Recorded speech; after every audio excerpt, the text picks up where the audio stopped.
The earth is dark before the attack begins, somewhere beyond the low line of huts and storage pits, beyond the ditches cut into the soil and the rough palisade leaning against the night. Men are moving through grass wet with dew. They carry weapons that are not yet the polished instruments of later empires, but they are deadly enough stone axes hafted to wooden handles, spear points hardened by fire, blades chipped from flint, clubs made heavier with stone or bone. Behind the settlement, animals shift uneasily. Inside, grain lies in baskets and jars, the quiet treasure of a people who have learned to stay in one place long enough to be envied. The danger is not an animal coming down from the hills. It is not a storm, not hunger, not disease. It is other humans, organized by fear, anger, memory, and need. And in that moment, before the first shout breaks open the dark, something older than history is becoming something new.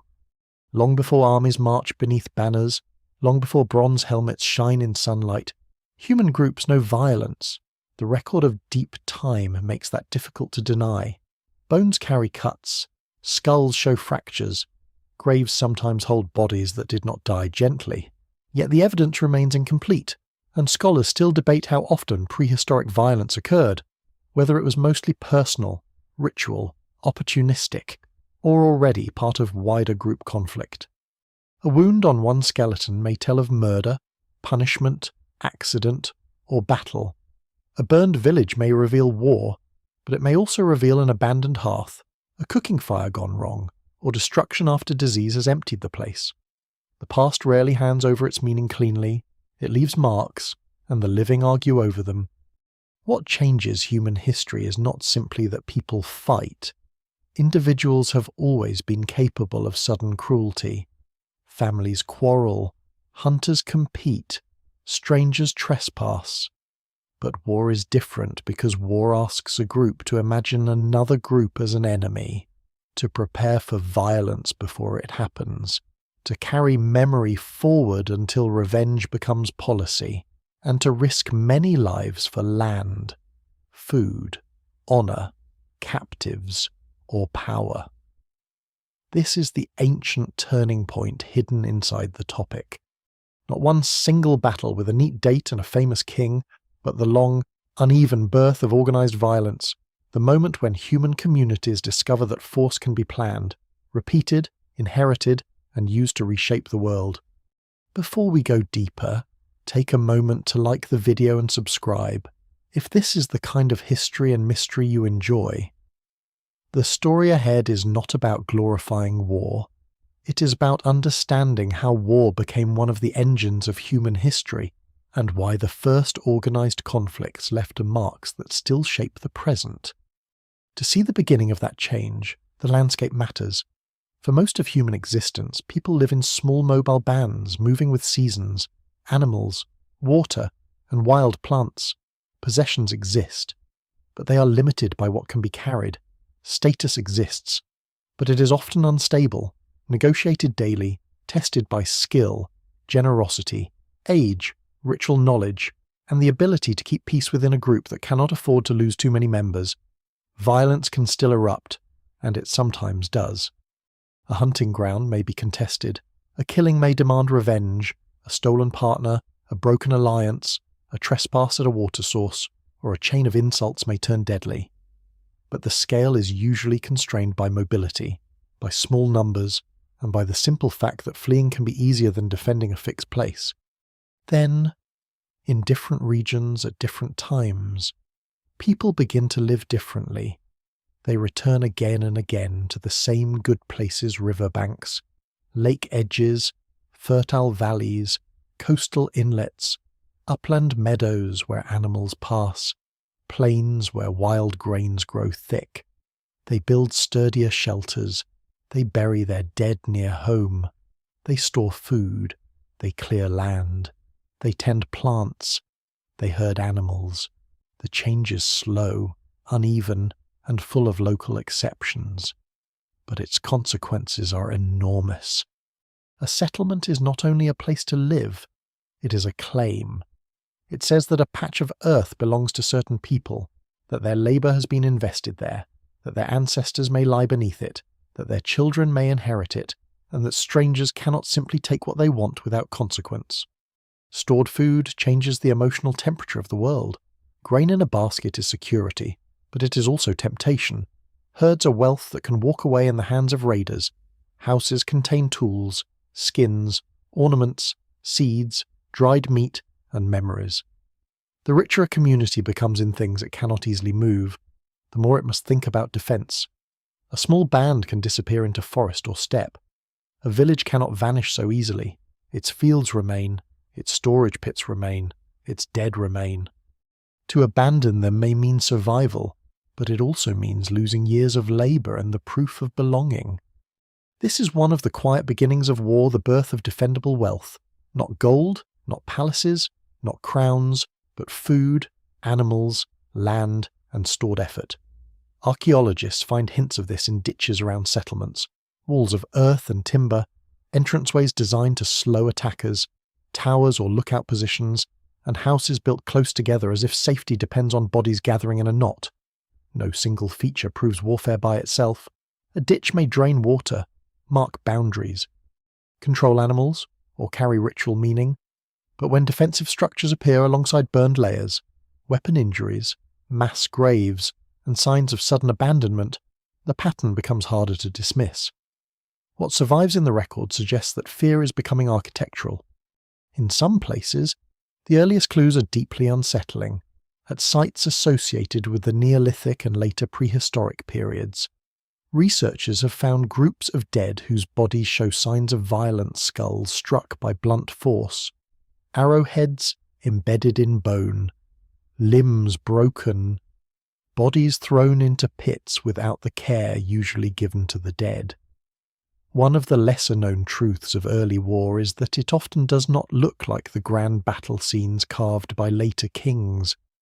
It looks like a family killed near a settlement edge. It looks like a ditch filled with bodies. It looks like a child buried among adults who died at nearly the same time. It looks like lives interrupted without ceremony. And yet even here, caution matters. Ancient death is difficult to read. A mass grave may result from epidemic disease, famine, ritual sacrifice, execution, massacre, or some mixture of these. Trauma may occur after death, during burial, through later disturbance, or by accident. Archaeology is powerful, but it is not magic.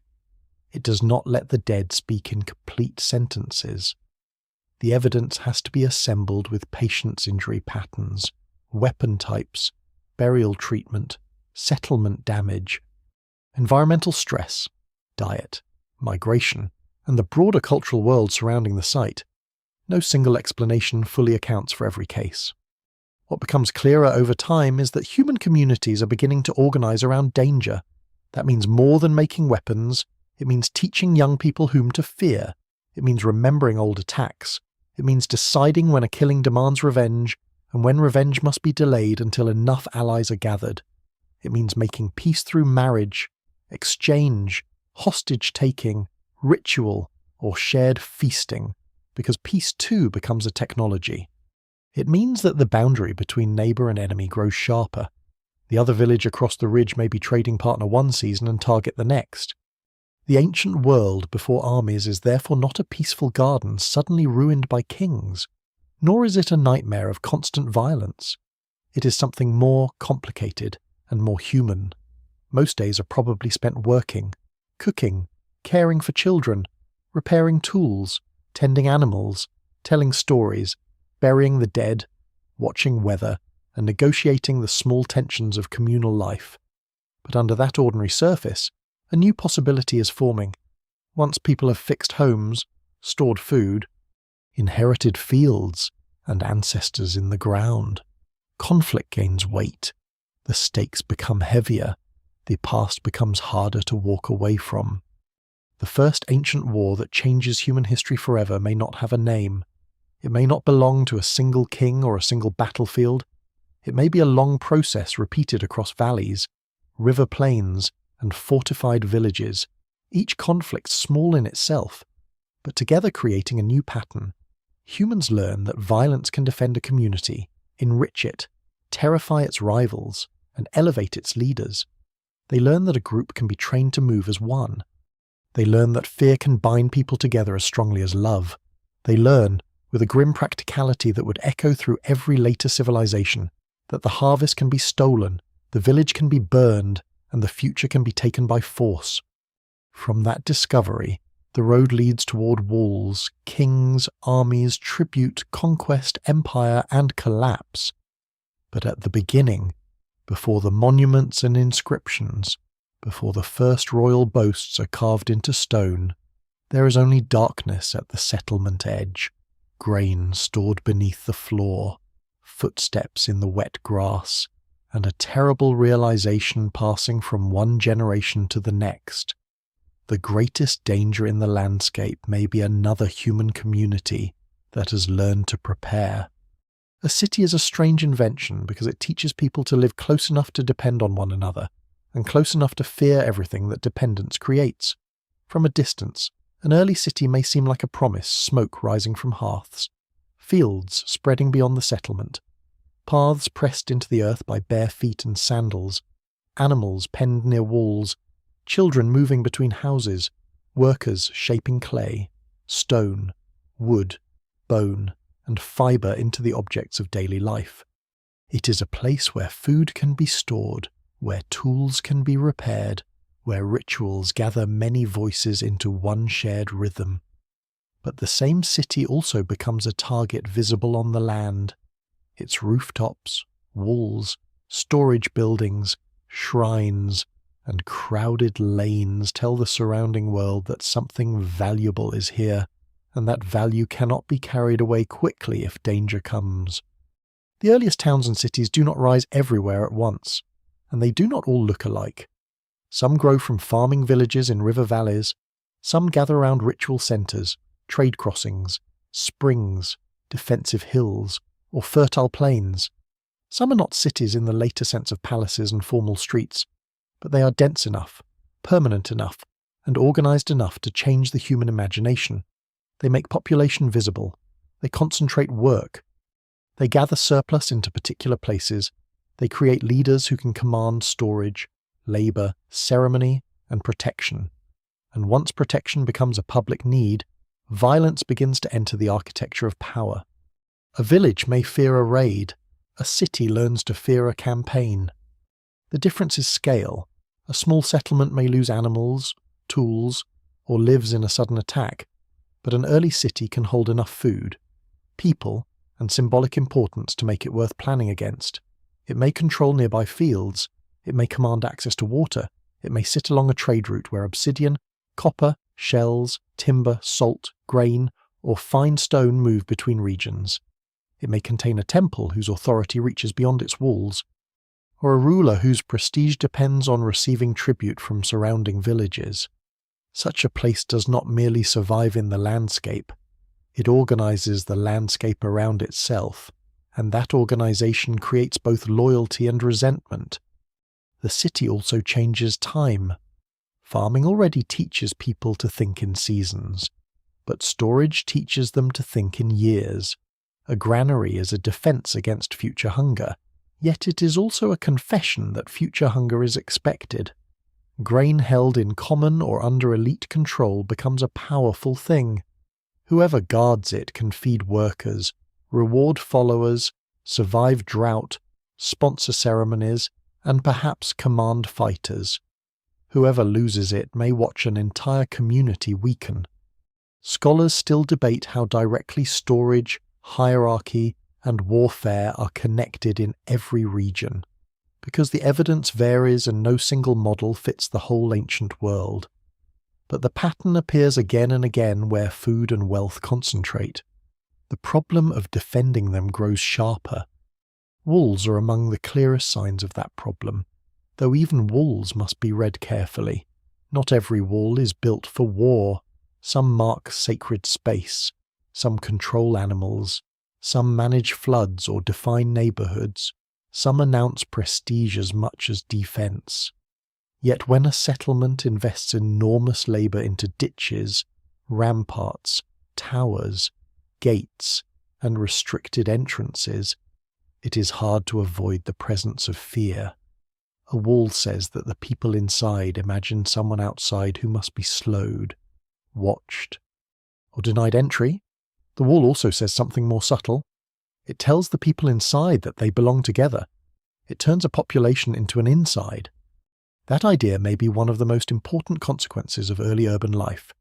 Before a city can defend itself, its people must imagine themselves as a community large enough to share danger. They may not all be equal. Some families may have more land, more animals, more ritual authority, more ornaments, more access to stored food. Some may labour harder and receive less. Some may be newcomers, captives, dependents, specialists, or servants. But in the face of an approaching enemy, the city creates a temporary unity. The potter, farmer, herder, builder, ritual specialist, and guard all have something to lose if the walls fail. War does not erase inequality. Often it strengthens it, but it gives rulers and leaders a powerful argument obedience can be presented as survival. This is where fear begins to serve authority. A leader who can organize defense gains prestige even before victory. Someone must decide when gates close, where guards stand, how grain is rationed, whether messengers are sent, whether allies are summoned, whether a suspected spy is punished, whether a neighboring settlement is threatened before it becomes a threat. These decisions require coordination, and coordination can harden into command. The evidence remains incomplete for the earlier stages, because many communities leave no written record, and archaeology has to infer political life from buildings, burials, storage systems, craft production, and settlement patterns. Still, what survives suggests that the need to manage danger helps create the habits of rule. The temple and the wall may seem like opposites, one sacred and one military, but in many early societies they belong to the same world. A temple gathers offerings. A wall guards them. A ruler invokes divine favour. Fighters protect the ruler's order. Ceremonies bind people into shared identity, and shared identity can be turned toward defence or aggression. In later Mesopotamia, Egypt, Anatolia, the Indus world, China, Mesoamerica, and many other regions, warfare becomes entangled with sacred legitimacy, royal display, and cosmic order. The earliest versions of that entanglement are more difficult to see, but the roots are already present when communities treat land, ancestors, storage, and ritual authority as things worth defending with blood. One lesser-known detail is that early defensive life is not always centered on enormous walls. Sometimes fear appears in the placement of settlements. People choose hilltops, islands, marsh edges, narrow passes, or places with difficult approaches. They cluster houses tightly. They reduce easy access points. They build ditches where attackers must slow down or expose themselves. They place storage in more protected areas. They create watch lines across landscapes. Defense can be a wall. But it can also be a way of arranging daily life so danger has fewer openings. A settlement may look ordinary until its position is understood: the steep slope, the river bend, the single path, the view across the plain. The geography itself becomes part of the weapon. As cities grow, they also create new kinds of inequality worth fighting over. Surplus allows specialists to exist.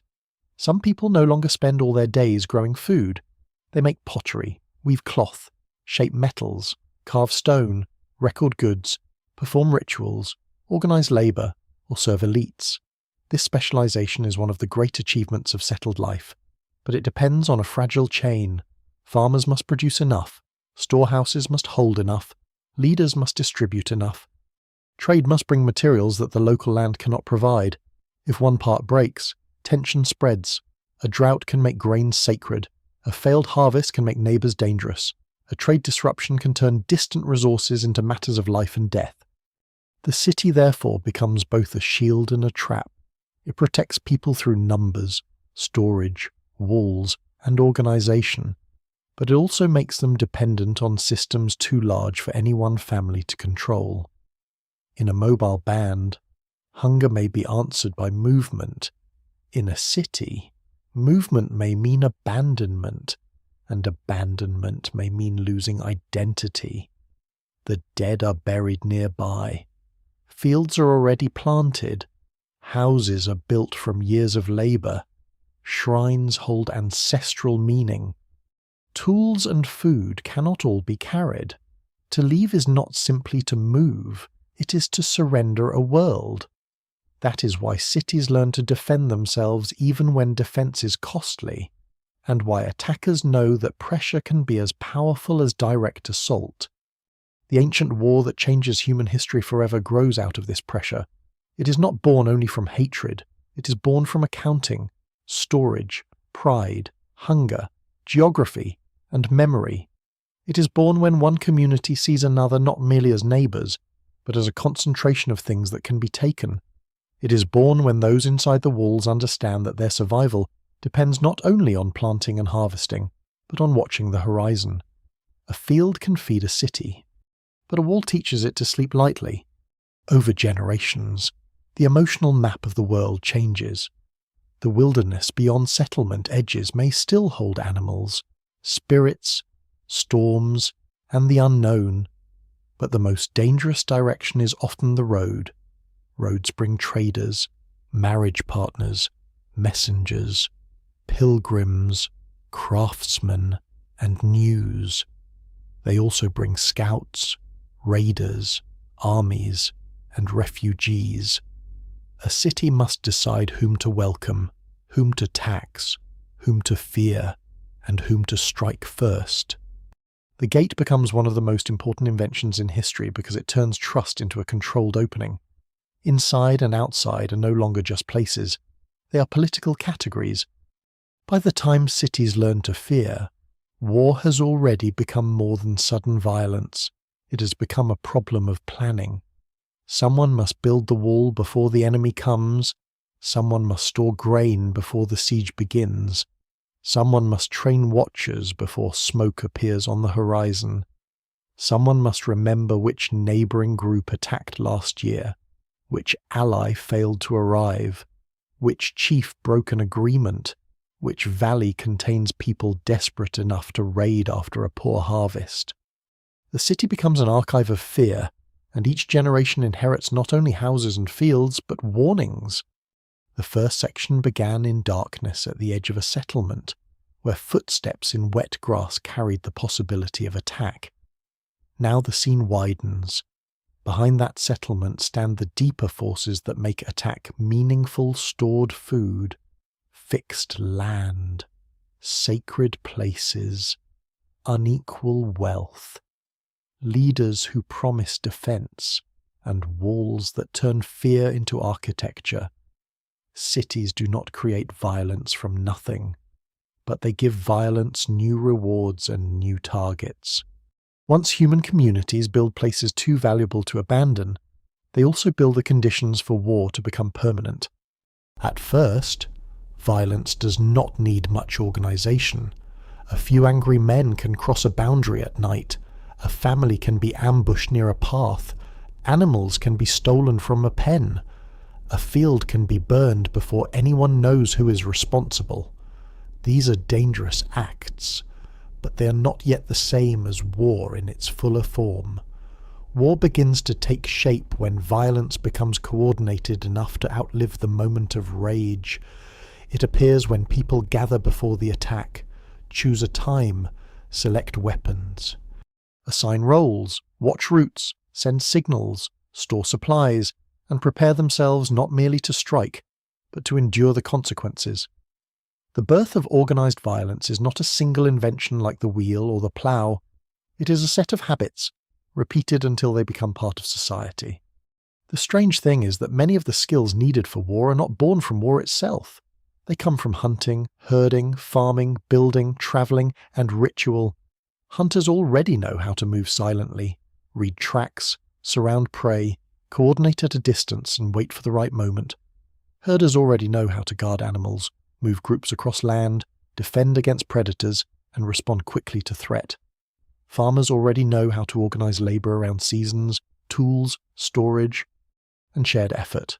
Builders know how to move heavy materials and create barriers. Ritual leaders know how to bring people together around fear, hope, sacrifice, and memory. War gathers these ordinary abilities and turns them toward human enemies.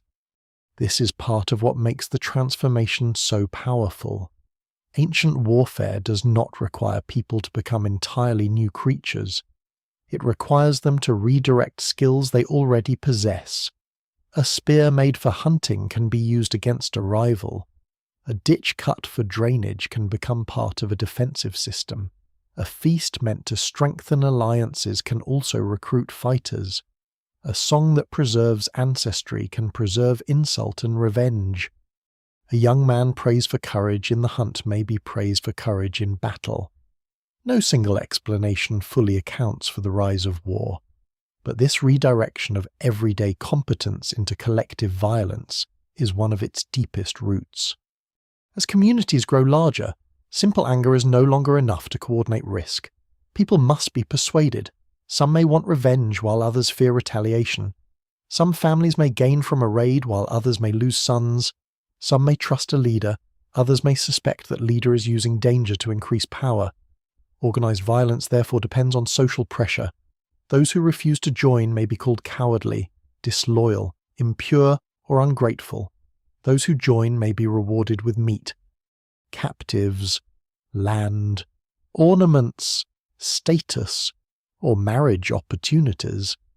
The evidence remains incomplete for many early societies, but what survives in the record of later ancient cultures suggests that war is never only a military act. It is also a moral performance inside the attacking group. There is a dark intimacy to this, to fight beside others. A person must believe that the group's danger is his own, or at least that the cost of refusal is greater than the cost of joining. This belief can be created through kinship, ritual, leadership, debt, fear, friendship, obligation, or ambition. It may also come from memory, a burned house, a stolen herd, a relative killed near a boundary, a child taken captive, a crop destroyed by rivals during a hungry season. Such events do not disappear when the ashes cool. They become stories, and stories are dangerous when repeated by people with weapons. In this way, war becomes a form of remembered injury. The first attack may be a raid, the second may be revenge, the third may be revenge for revenge. Over time, the original cause becomes blurred, but the division remains. A neighbouring community stops being merely the people beyond the ridge and becomes the people who cannot be trusted. Scholars still debate how often prehistoric and early ancient conflicts followed cycles like this. Because written testimony is absent in many periods, and archaeology can show patterns more easily than motives. Yet the pattern is familiar across human societies, once violence becomes part of group memory. Peace requires more than the absence of fighting. It requires a way to interrupt the story. Organized violence also changes weapons. A tool made for hunting may be deadly, but battle creates different needs. A hunting spear is often meant to strike an animal whose body, movement, and danger are known through generations of experience. A weapon used against humans must face beings who plan, hide, retreat, shield themselves, and strike back with equal intelligence. This leads to changes in design. Some weapons become better for close blows against bone. Others become better for throwing from a distance. Shields appear because the enemy is not only prey but a thinking attacker. Armor, where it develops, is a confession that the human body has become a target, expected to meet weapons again and again. Even simple weapons reveal social change. A stone axe, a club, or a spear can be made and used by many people, but high-quality blades, composite tools, and later metal weapons require skill, materials, and exchange networks. The more specialized the weapon, the more warfare depends on craft. The more craft matters, the more fighters depend on producers who may never stand in the front line. Behind every ancient warrior, even in the earliest organized conflicts, there are people shaping wood, preparing fibers, tanning hides, mining stone, tending animals, making food, carrying loads, and repairing damage. War begins to create an economy around itself long before professional armies exist. Leadership becomes sharper in the same process. In a sudden brawl, strength and rage may matter most. In an organized raid, timing matters. In a campaign, food matters. In a siege, patience matters. Someone must decide when to fight and when not to fight. This kind of decision-making gives certain people unusual influence. A respected hunter may become a war leader because he understands movement and risk. A wealthy household head may recruit followers because he can feed them. A ritual specialist may bless violence and turn fear into duty. A ruler may claim that enemies threaten not only bodies and fields, but the order of the world itself. What begins as practical coordination can become authority.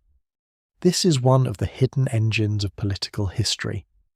War strengthens the people who can organize it. If they succeed, they return with prestige, captives, animals, land, or goods. If they defend the settlement, they become protectors. If they predict danger correctly, their judgment gains weight. Failure can ruin them, but repeated success can turn leadership into something hereditary. The son of a successful war leader may inherit not only wealth, but a story of family courage. The weapons buried with elites in many ancient societies may not always prove that the dead personally fought, but they do show that martial identity becomes a language of status. To be associated with weapons is to be associated with power. There is a lesser-known but important detail here. Organized violence does not always mean large numbers. A small, disciplined group can terrify a larger but unprepared settlement. Surprise, timing, and knowledge of terrain may matter more than size. Attackers who know when men are away with herds, when harvest work exhausts a village, when a river crossing is low, when a gate is poorly watched, or when a festival draws people into distraction can turn planning into advantage. Ancient warfare is often seasonal, because food supply, weather, agricultural labor, and animal movement shape what is possible. In many places, war follows the calendar as much as anger. The organization of violence therefore reaches into the year itself. There are times to plant, times to harvest, times to move herds, times to feast, and increasingly, times when men can leave fields long enough to raid or campaign. This creates tension inside society. Fighters must eat while away. Fields still need tending. Families must survive absences. Injured men return as burdens or symbols. Dead men leave gaps in labor, marriage, defense, and memory. A victorious raid may bring wealth, but it can also invite retaliation at the worst possible time. War promises gain, yet it multiplies uncertainty. That uncertainty may be why ancient societies surround violence with ritual. Before battle, people seek signs, they purify weapons, invoke ancestors, make offerings, paint bodies, wear ornaments, or perform acts that separate ordinary life from the dangerous world of killing. These actions can look mysterious from a distance, but they serve a human purpose. They give shape to fear.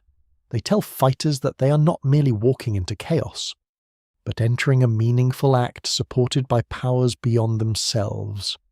The exact rituals vary widely, and for many early societies they can only be inferred from objects, burials, art, and later traditions.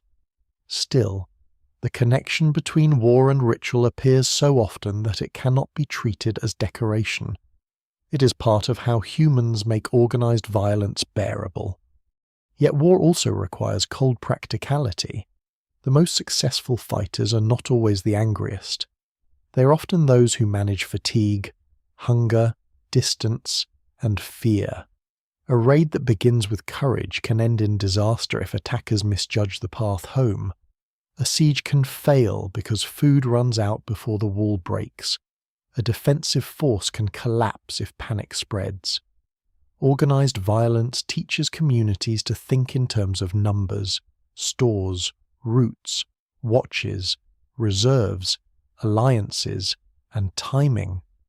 These are the early roots of strategy, though no one needs to call it by that name. Strategy begins when people understand that the fight is often decided before weapons touch flesh. In the long arc of history, this is one of the most unsettling developments. Human intelligence, which allows people to survive cold, drought, predators, and disease, is turned inward against other human communities. Memory becomes planning. Craft becomes armament. Leadership becomes command. Ritual becomes mobilization. Storage becomes supply. Roads become routes of attack. The same mind that can imagine next year's harvest can imagine next year's revenge. The ancient war that changes human history forever is therefore not merely a clash. It is the discovery that violence can be organized through society's deepest structures. Once that discovery spreads, every settlement must respond. A community can build walls, form alliances, train fighters, submit to stronger neighbors, move away, or attack first. None of these choices restores innocence. Each one accepts that the world has changed. From the dark settlement edge to the fearful city, the story now reaches a harder truth. War is not only destruction, it is organization. It teaches people to count bodies, food, weapons, distance, loyalty, and time. It turns courage into hierarchy and fear into obedience. It gives ambitious leaders a language more persuasive than generosity. And once communities learn that collective violence can be prepared, rewarded, remembered, and repeated, the path opens toward warbands, kings, campaigns, and the first societies built not only around survival, but around the power to threaten survival itself. The first armies are not always armies in the later sense. They do not necessarily wear uniforms, march in perfect ranks, or obey a professional command structure. More often, they begin as gatherings of men pulled from ordinary life, men whose hands are more familiar with sickles, digging sticks, herding staffs, fishing gear, or stone tools than with permanent warfare. They are farmers when the fields demand labour, hunters when meat is needed, builders when walls must rise, sons when parents age, fathers when children are hungry, and fighters when the community calls. This is one of the most important facts about early war before war becomes a profession. It is a burden placed upon daily life. A farming village cannot send every able worker away without risking its own survival. Fields do not pause for revenge. Grain does not harvest itself because men have gone to raid a neighbour. Animals still need guarding. Roofs still need repair. Children still need food. This means that ancient violence is often shaped by the limits of labour. A campaign may be timed after planting or harvest. A raid may be brief because absence is dangerous. Even a successful attack can become a disaster if it leaves too few hands at home. What survives in the record suggests that the earliest organised warfare grows inside this practical tension. Communities need fighters, but they also need the same people to keep the world alive. The ordinary farmer warrior carries this tension in his body. He may not think of himself as a soldier. He may think of himself as a member of a household, a lineage, a village, a clan, or a people. His reason for fighting may be direct and immediate: a stolen herd, a threatened field, a dead relative, a leader's command, a promise of plunder, a fear of shame, or the knowledge that if he does not stand with others today, no one may stand with him tomorrow. The evidence remains incomplete, because the inner life of these men rarely survives, especially in societies without writing. But the pattern can be inferred from later records and from the needs of early communities. War begins not with abstract patriotism, but with obligation close enough to have a face. Beside these ordinary fighters, another figure gradually emerges, the man whose identity is more deeply tied to violence. He may be a skilled hunter, a retainer of a powerful household, a bodyguard, a champion, a raider, a chariot fighter, or a member of an elite war band. His status depends not only on farming or kinship, but on the ability to fight, intimidate, protect, and survive. In some societies, weapons become symbols of adulthood. In others, they mark rank. In others, they appear in graves as signs of prestige, whether or not the dead used them in battle. Archaeologists must be cautious here, because grave goods do not speak plainly. A weapon in a burial may represent actual combat, inherited identity, ritual meaning, or family display. Still, across many ancient cultures, association with weapons becomes a powerful statement about who matters. This creates a dangerous social chemistry. The farmer warrior may fight because he must. The elite fighter may fight because fighting is how he proves himself. A ruler or chief may depend on both. He needs the numbers of ordinary households and the intensity of trained companions. He needs people who will hold a wall, dig a ditch, carry supplies, and stand in fear. But he also needs those who can strike first, lead charges, guard his body, enforce his decisions, and frighten rivals into obedience. Kingship, where it develops, does not arise from warfare alone, but warfare gives kingship some of its hardest tools. In early complex societies, the relationship between rulers and fighters becomes especially important. A leader who can distribute food and gifts can gather followers. A leader who can lead successful raids can reward them. A leader who controls storage can feed them during campaigns. A leader who claims sacred favor can make their violence feel necessary. Over time, this turns war into a ladder. Those close to the ruler gain wealth and status. Those far from power may bear the labor, the risk, and the grief. No single explanation fully accounts for early hierarchy, but organized violence gives inequality a sharp edge. It allows elites to say, in effect, that their privilege is the price of protection. This protection is sometimes real. A strong leader may defend a settlement from raids, negotiate alliances, organize walls, and coordinate food stores during crisis. But protection can also become a threat turned inward. The same fighters who guard a community can enforce tribute. The same warband that scares enemies can scare farmers into obedience. The same weapons used against outsiders can settle disputes inside the walls. Here the ancient war that changes history becomes something more than external conflict. It begins to shape internal order. A community that arms certain men and gives them authority must then live with the consequences. The warband is one of the most fascinating and unsettling forms in this story. It is small enough to be personal, but powerful enough to destabilize regions. A band of loyal fighters attached to a chief or king can move faster than a mass of farmers. It can raid, escort caravans, punish rebels, collect tribute, and serve as the visible body of a ruler's power. Loyalty inside such a group may be built through kinship, shared danger, feasting, gift-giving, initiation, or dependence.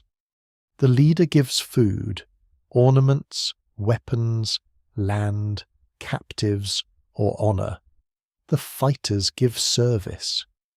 This exchange appears in many forms across ancient and later societies, and although details vary, the underlying pattern is simple violence becomes organized through personal bonds. A lesser-known detail is that early fighters often depend heavily on non-combatants during war.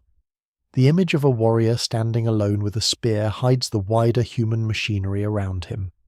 Someone prepares food for the journey. Someone repairs clothing and straps. Someone shapes spear shafts, sharpens blades, twists cord, cures hides, tends pack animals, and carries supplies. In larger campaigns, porters, cooks, herders, scouts, messengers, boatmen. And craft workers may matter as much as the men who strike the blows. Ancient war is never only the story of weapons. It is the story of logistics before the word feels modern.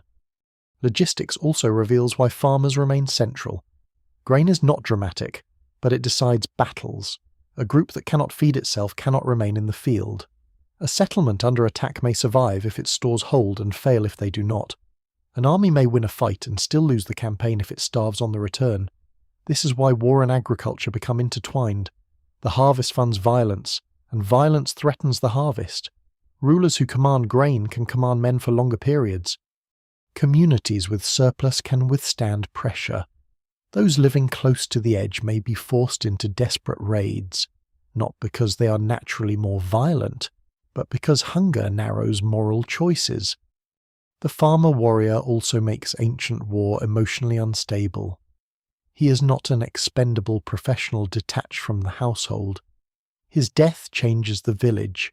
It leaves a field with fewer hands, a widow or parents without support, children without protection, debts unpaid, rituals unfinished, alliances weakened.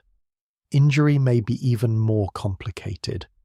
A man who survives with a shattered leg, damaged arm, blinded eye, or chronic pain may return as living evidence of courage and cost. In some societies, such wounds may carry honour.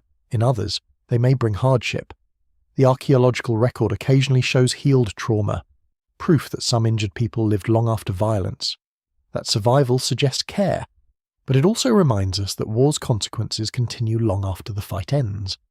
Women are not absent from this story, even when later narratives push them into the background. In many ancient communities, women help sustain the households and economies that make war possible.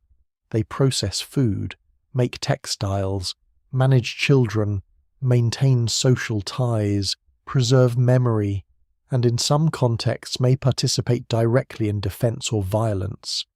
The evidence for female fighters in early societies must be handled carefully, because later myths, burial assumptions, and modern expectations can distort interpretation in different directions. Yet it is equally misleading to imagine ancient war as a sealed male world.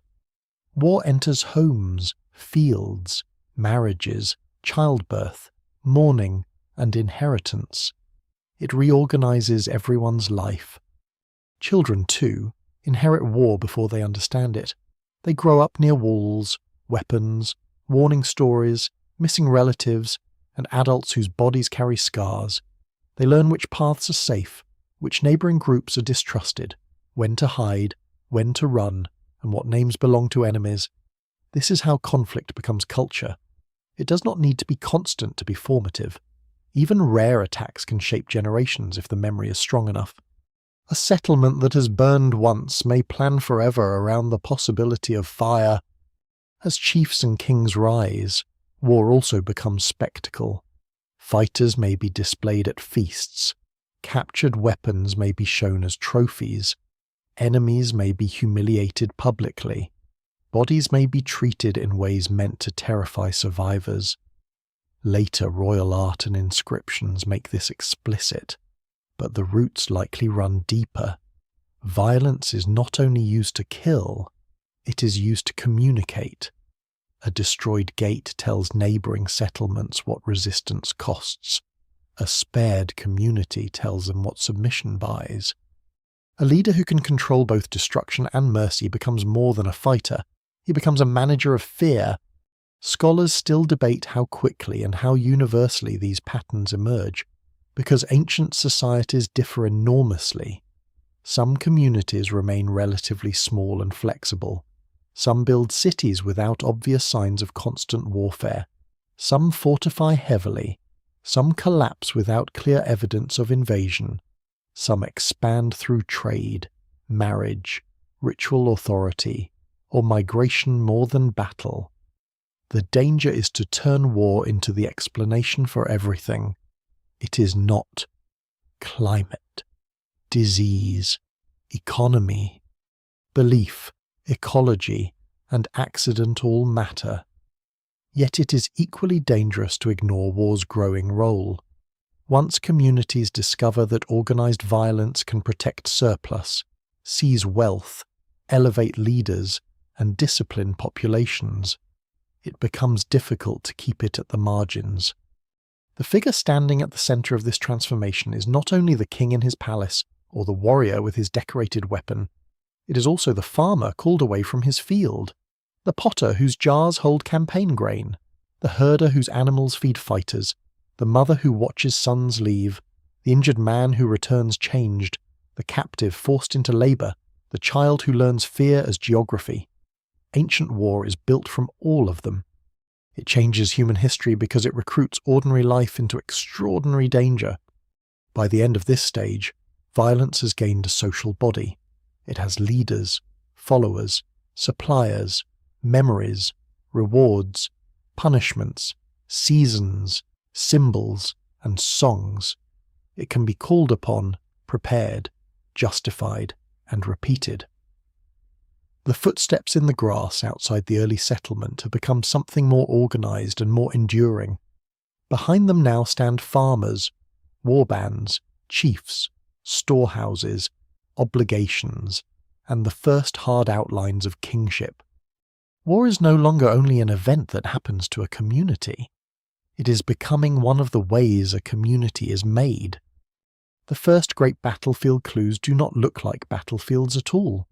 There are no carved maps, no neat rows of fallen soldiers, no preserved banners, no final positions marked in dust.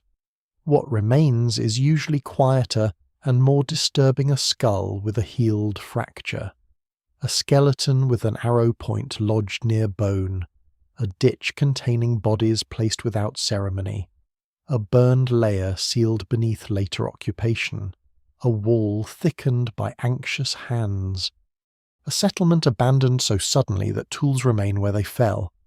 Ancient war, at its earliest edge, survives as damage. Archaeologists must approach it like investigators entering a room long after the witnesses have vanished. This is why the evidence for early warfare is both powerful and frustrating. The ground can show that people died violently, but it does not always reveal why. A blow to the head might come from battle, execution, personal murder, punishment, ritual killing, or an accident later misread by modern eyes. A burned settlement might be the result of attackers, but it might also reflect accidental fire, deliberate clearing, or abandonment followed by destruction. A defensive wall may warn of warfare, but it may also mark status, ritual separation, animal control, or flood protection. The evidence remains incomplete, and scholars still debate where to draw the line between violence, massacre, feud, raid, and war. Yet patterns do emerge. One injured skeleton is a tragedy.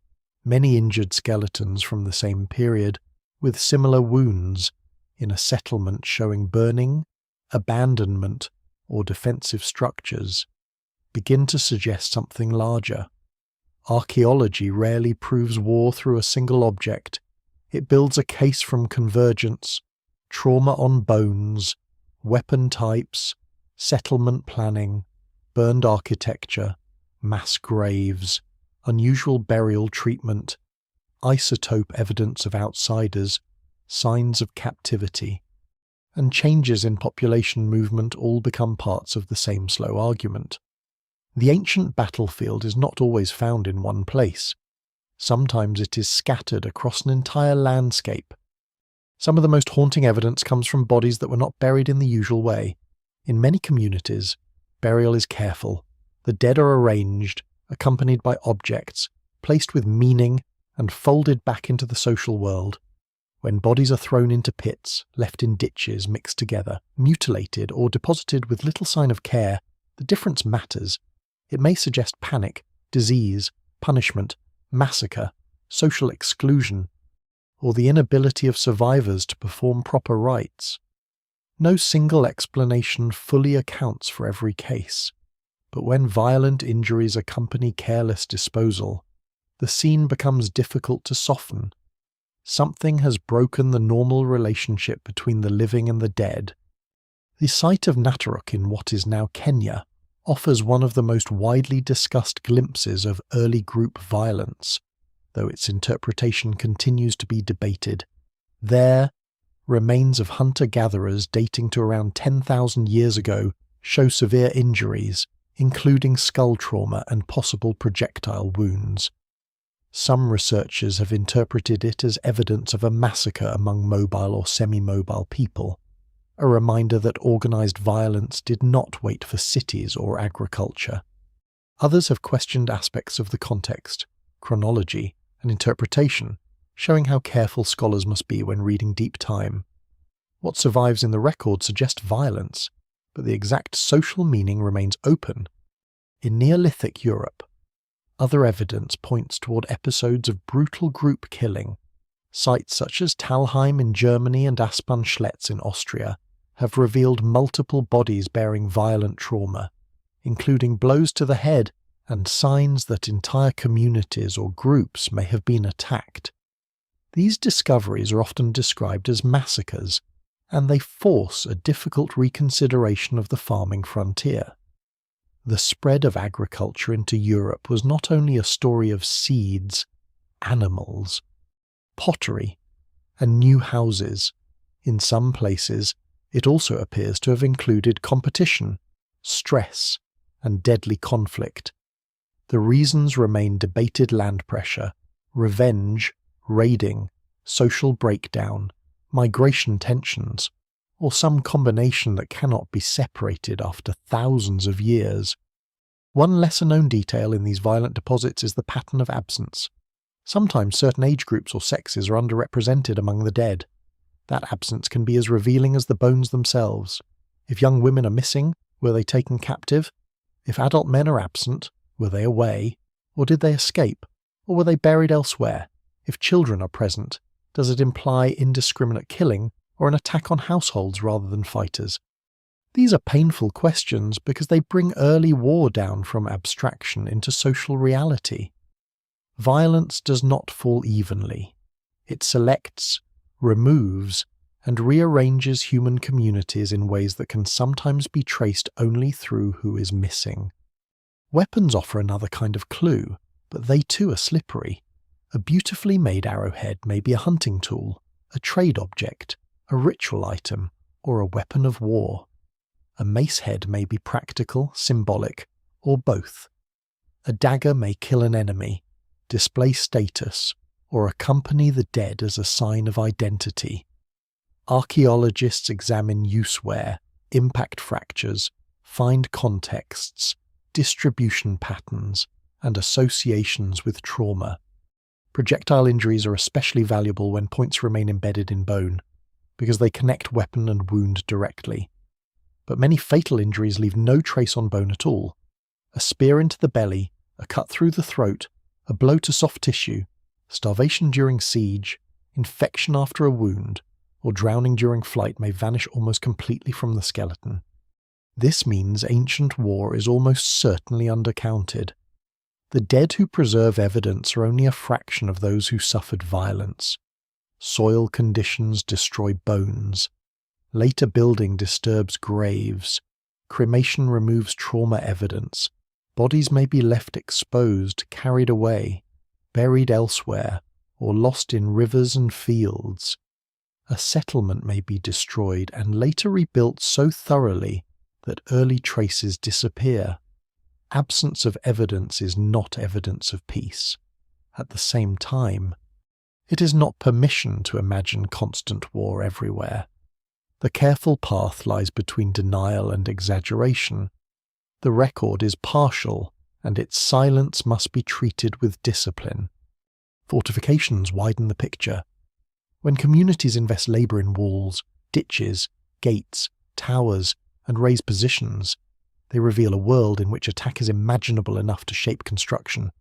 Some of the earliest defended settlements suggest anxiety at a communal scale. Entrances may be narrow or angled, forcing visitors into controlled movement. Ditches may slow attackers or mark boundaries. Ramparts may protect storage and households. Hilltop sites may use cliffs and slopes as natural defences. Yet even here uncertainty remains. the same wall can defend, impress, divide, and symbolize. A fortification is not only a military object, it is also a statement about identity and control. Burned layers are among the most dramatic traces, but they require caution. Fire is common in ancient settlements because buildings often contain timber, thatch, reeds, fuel, stored grain, and open hearths. A single accident can spread quickly, but widespread burning, combined with collapsed walls, abandoned goods, bodies with trauma, and lack of orderly rebuilding, may suggest attack. In some ancient sites, destruction layers become the signature of historical crisis. Later written sources sometimes confirm warfare, but for earlier periods archaeologists often work without that help. They read ash like a sentence whose middle words have been erased. Landscape archaeology adds another layer. War is not only visible inside settlements, paths, watch points, boundary zones, refuge sites, and patterns of abandonment can reveal fear across wider regions. When small settlements disappear and populations cluster in defensible locations, it may suggest insecurity. When storage shifts into protected areas, danger may be increasing. When trade goods decline, movement may be disrupted.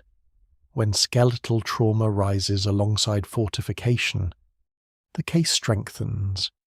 Still, scholars must test other possibilities: climate stress, economic change, disease, soil exhaustion, political consolidation, or ritual centralization. Ancient war often hides among other causes, and sometimes it works through them rather than apart from them.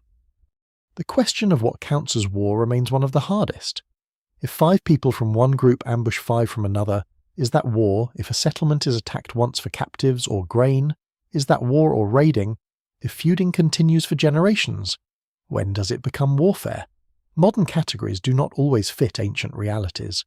Early communities may not have separated crime, revenge, ritual, and war the way later states do. A killing could be personal and political at the same time. A raid could be economic and sacred. A massacre could be punishment, terror, and strategy all at once. The ancient world does not arrange itself for modern convenience. This is why the first great battlefield clues matter so deeply. They force us to see war before it becomes legible in royal inscriptions. Later kings will boast about enemies crushed, cities taken, captives counted, and tribute seized. Their monuments are loud, but before those monuments, the evidence is quieter broken skulls, defensive ditches, missing people, burned homes, and tools abandoned in fear. These traces reveal that war is already changing communities before history begins writing itself down. It is not yet the polished machine of empire, but it is already organized enough to leave patterns in bone and earth. The human detail behind those patterns is easy to lose. Each fracture belongs to a life that had work, memory, hunger, and attachment. Each burned house held ordinary objects grinding stones, baskets, sleeping places, repaired tools, perhaps small ornaments kept for reasons no one can recover. Each abandoned settlement represents a decision made under pressure, maybe in panic, maybe after long fear. The archaeological record turns human catastrophe into data, but the data remains rooted in lived experience. War enters the ground because it first entered the body, the home, and the calendar. By following these clues, the story moves from possibility to evidence. The fearful city and the organized warband are no longer only social logic. They have left marks. Those marks are incomplete, contested, and often painfully ambiguous. But together they show that ancient communities were learning the terrible grammar of collective violence. A wall means someone expected danger. A mass grave means ordinary death rituals failed. A projectile wound means distance became deadly. A burned settlement means a world ended quickly, whether by enemy hands or crisis made worse by fear. The ancient war that changed human history forever is not found in one perfect battlefield. It is found in the repeated discovery that human beings had begun to organize death at the scale of communities. A weapon is never only a weapon. It is a piece of the world reshaped by human intention, and once that intention turns toward war, the object begins to change the society that made it. A stone axe can clear trees, shape timber, butcher animals, and crack bone. In the hand of a fighter, it can also split a skull. A bow can bring down deer at a distance, but it can also make a path, a riverbank, or a settlement gate dangerous before the attacker is close enough to be seen clearly. A blade can cut plants, hide, meat, and cord. Yet in a grave it can become a sign of rank, masculinity, power, or sacred duty. The earliest weapons do not arrive from outside ordinary life. They grow from tools already familiar to human hands, then slowly become more specialized as war demands more from them. Stone is the first deep language of human technology, long before cities, kings, or bronze. People learned to strike flakes from cores, grind edges, polish axes, and fit sharp pieces into wood, antler, or bone. The skill is not crude. Some stone tools are so precise that they reveal generations of experiment, teaching, and patience. Obsidian, where available, produces edges sharper than many modern surgical blades, though brittle and demanding in use. Flint, chert, basalt, jadeite, and other stones move through exchange networks, sometimes travelling far beyond their source. A tool carried into war may therefore contain more than violence. It may contain trade, prestige, geography, and memory of distant landscapes. In early warfare, the simplest weapons are often the most enduring. Clubs, axes, spears, slings, and bows remain useful for thousands of years because they answer basic problems of the human body. The skull is vulnerable to impact. The torso is vulnerable to piercing. The hand that throws or shoots can kill before the enemy closes. A shield can turn a fatal blow into a bruise. The sling, in particular, is easy to underestimate. A small stone hurled by a skilled slinger can strike with terrifying force, and slings require little metal, little wealth, and great practice. They are the kind of weapon that reminds us war is not always driven by expensive technology. Sometimes it is driven by disciplined familiarity with ordinary materials. But as societies grow more complex, weapons begin to carry inequality in their very construction. A polished stone axe may require access to good raw material and long labour. A metal dagger requires mining, smelting, casting or hammering, fuel, specialist knowledge, and exchange. A chariot requires wood, leather, wheels, trained horses or other draft animals, skilled carpentry, maintenance, and open terrain where it can be useful. A helmet or armour requires not only material wealth, but also a society able to support people who make protection rather than food. The more complex the weapon system, the more it reveals the hidden economy behind battle. Copper is one of the first metals to alter this world, though its early military role should not be exaggerated. Native copper can be hammered, annealed, and shaped, but pure copper is often too soft to transform warfare immediately.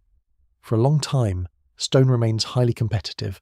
A well-made flint blade may cut better than an early copper tool. This is one of the surprising details often missed in simplified histories of progress. Metal does not instantly replace stone because it is magically superior. It enters gradually, unevenly, and sometimes more as prestige than practicality. A copper axe may say as much about status and exchange as about battlefield advantage. Bronze changes the equation more dramatically. By mixing copper with tin or arsenic, ancient smiths produce harder, more durable materials suitable for blades, spearheads, axes, armor fittings, and display weapons. Yet bronze also creates dependence. Copper and tin are not found everywhere together. Tin, especially, can be difficult to obtain. This means that a bronze weapon may represent a chain of miners, traders, boats, pack animals, merchants, rulers, and workshops stretching across regions.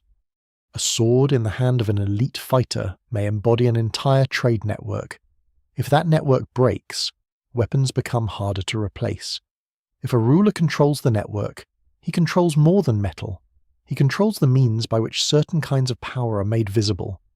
Scholars still debate exactly how much bronze weaponry transformed ordinary combat in different regions.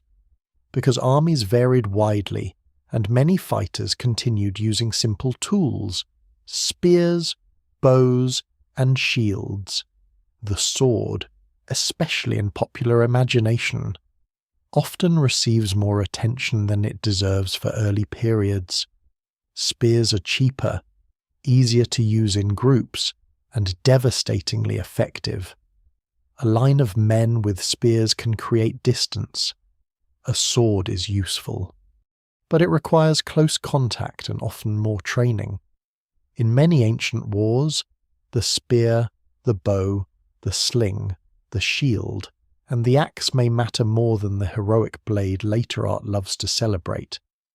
The record suggests that war is shaped not by the most glamorous weapon, but by the weapon that can be made, maintained, and used by enough people. The shield is one of the most important inventions in the history of violence because it changes how fighters imagine their bodies. Without protection, the human body is exposed, hesitant, and fragile.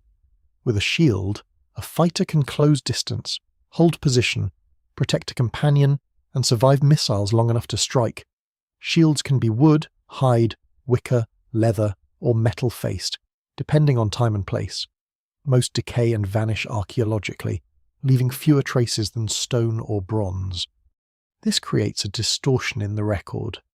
The objects that survive are not always the objects that mattered most. A wooden shield may save more lives than a bronze dagger, but the dagger survives in the grave while the shield rots into soil. Armor deepens inequality even more.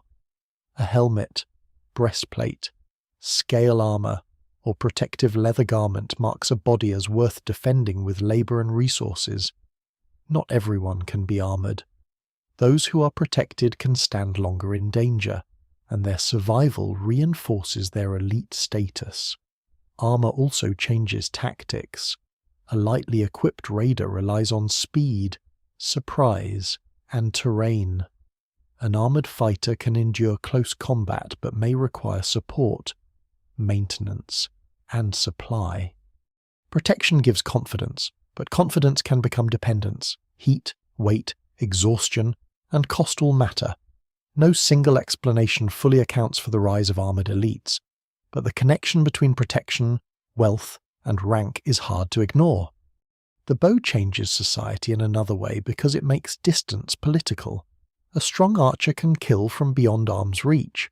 A group of archers can defend a wall, harass a march, ambush a path, or weaken an enemy before close combat. Archery requires years of practice if it is to be truly effective. This means that societies relying heavily on bows must cultivate skill over time. In some regions, hunting traditions support this. In others, specialized training becomes part of military organization. The bow also gives power to people who might not dominate in hand-to-hand combat. Strength matters, but so do technique, patience, eyesight, discipline, and calm under pressure. The chariot, when it appears in parts of the ancient world, is not simply a weapon. It is a social machine. It requires animals bred and trained for speed, roads or open ground, wheel technology, carpentry, leatherwork, metal fittings, skilled drivers, and warriors trained to fight from a moving platform. Chariots can shock enemies, move elites quickly, serve as mobile archery platforms, and display royal power. They are also expensive and limited by terrain. They cannot dominate forests, mountains, marshes, or broken ground in the same way they can open plains. Their importance varies by region and period, but where they matter, they announce that warfare has entered an age of specialists. The warrior is no longer only a man with a spear, he is part of a system. Weapons also influence settlement and politics. If attackers rely on missiles, defenders build higher walls, covered positions, and controlled gates. If enemies bring axes and fire, walls must be thicker, entrances more complex, storage more protected. If siege methods develop, cities must think about water supply, food reserves, and internal organization. Every improvement in attack encourages a response in defense. Every defense encourages new attack. This is the ancient arms race. But it unfolds slowly through timber, earth, stone, leather, metal, and hunger. It does not need modern industry to exist. It only needs fear, memory, and competition. One of the lesser-known consequences of weapons is their effect on imagination. A community with only simple tools may still be violent, but a community that invests heavily in weapon production begins to see warfare as a permanent possibility. Workshops, stockpiles, training grounds, fortified gates, and weapon burials all tell people that danger is expected. Children grow up seeing not only tools for farming, but objects made primarily to wound. The presence of weapons normalizes the future they imply. A spear leaning beside a doorway is both protection and prophecy.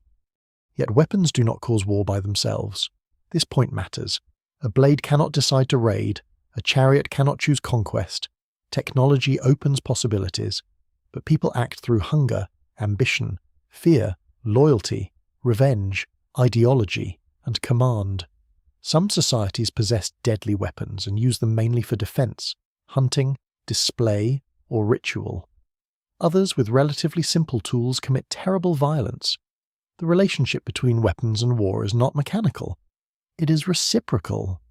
Societies make weapons, and weapons reshape what societies believe they can do. As weapons become more specialized, they also create experts whose knowledge gives them power outside the battlefield. Smiths, miners, carpenters, horse trainers, leather workers, fletchers, and traders all become part of the war system. A ruler who wants reliable weapons must secure raw materials and support craftspeople. This can encourage expansion, taxation, forced labor, and long-distance alliances. A shortage of tin may matter as much as a defeat in battle. A mine may become a strategic prize, a trade route may become a military objective. The battlefield stretches backward into mountains, forests, workshops, and ports. This is where weaponry begins to transform society at a deep level. It does not merely make killing easier, it reorganizes labor, it rewards specialists, it strengthens elites who can control rare materials, it links distant regions through demand for metal, animals, timber, and skilled hands. It turns craft into strategy and trade into vulnerability.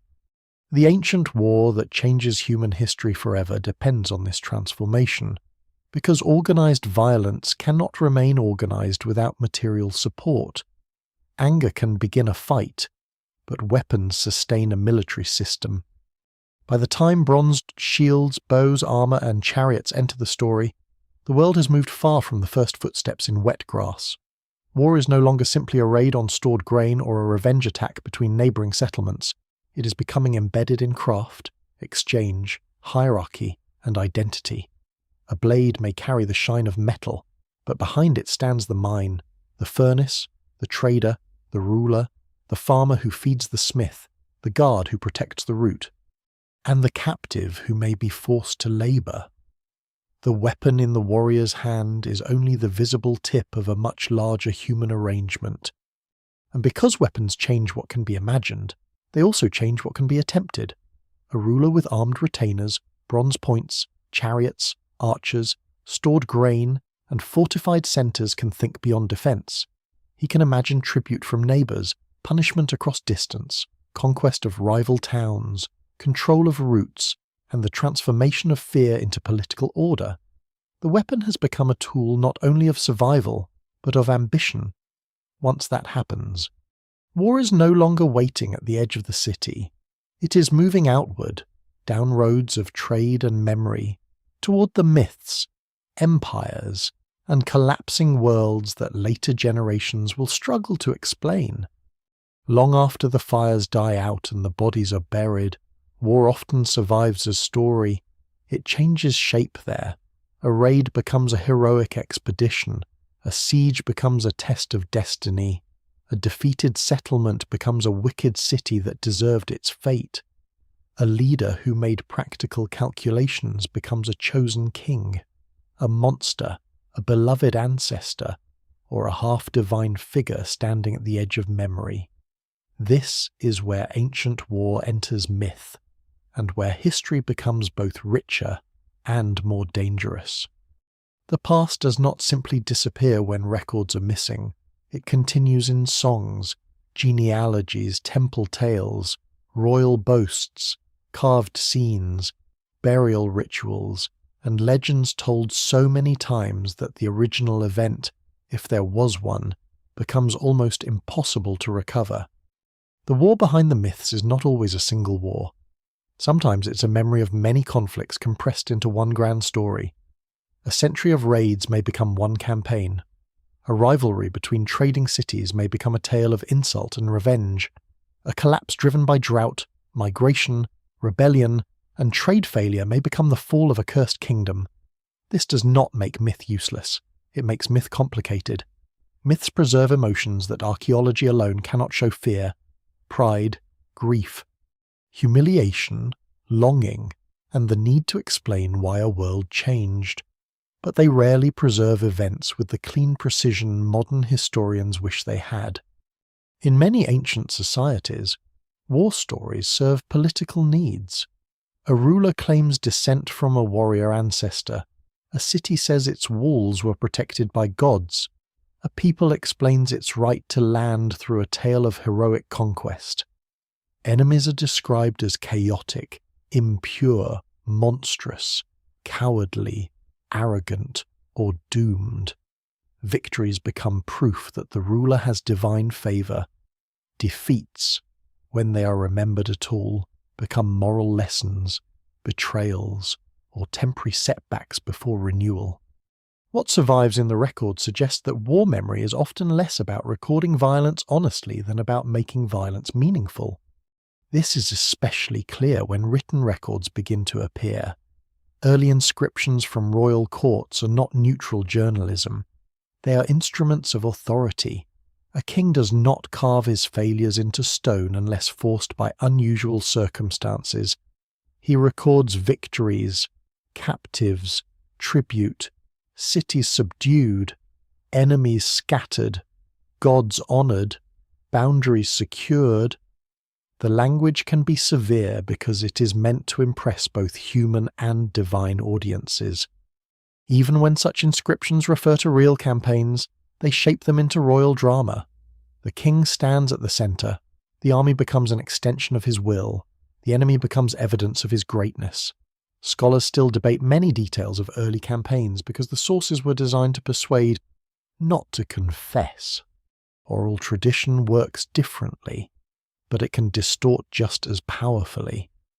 A story passed through generations may retain a real place, a real conflict, or a real cultural trauma, yet rearrange it around memorable characters and moral patterns. Names may change, weapons may be updated, older events may be blended with newer ones. Victors and victims may exchange roles depending on who is telling the story. This is not because ancient storytellers are careless. It is because their purpose is not always to archive facts. Their purpose is to bind a community together, warn children, honour ancestors, explain ruins, or keep alive a sense of belonging. The famous wars of legend often stand in this uncertain space.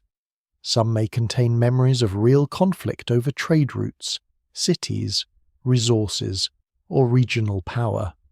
Others may be largely literary creations built from familiar themes: a stolen woman, an oath broken, a proud king, a doomed hero, a city that falls after years of resistance.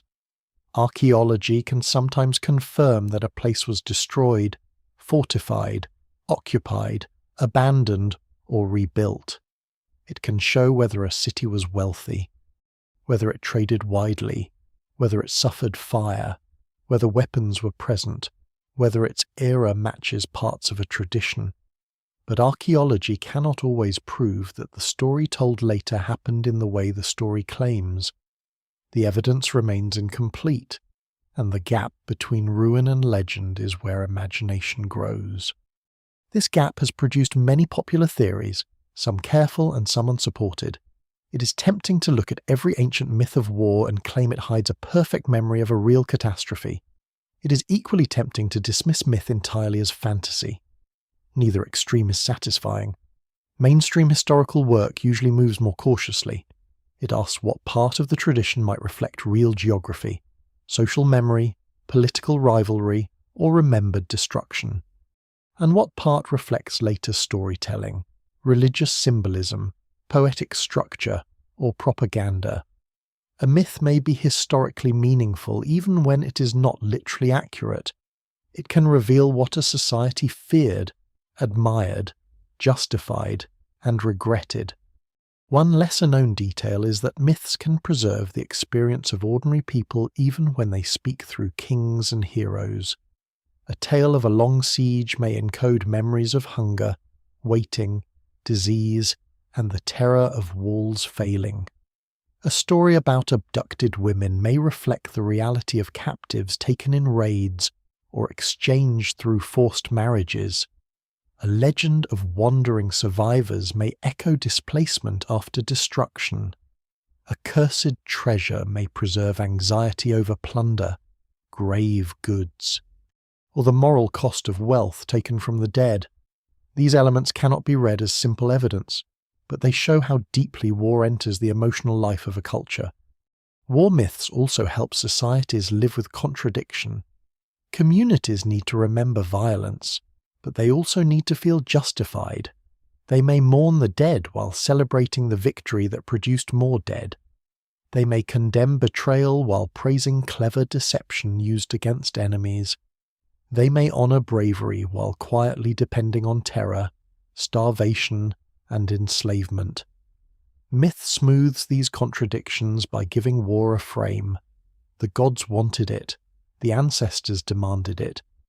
The enemy provoked it. The hero had no choice. The city fell because pride angered heaven. Through such explanations, violence becomes part of order rather than a threat to it. But the ground sometimes resists the story. A royal inscription may boast of total destruction, while archaeology shows continuity.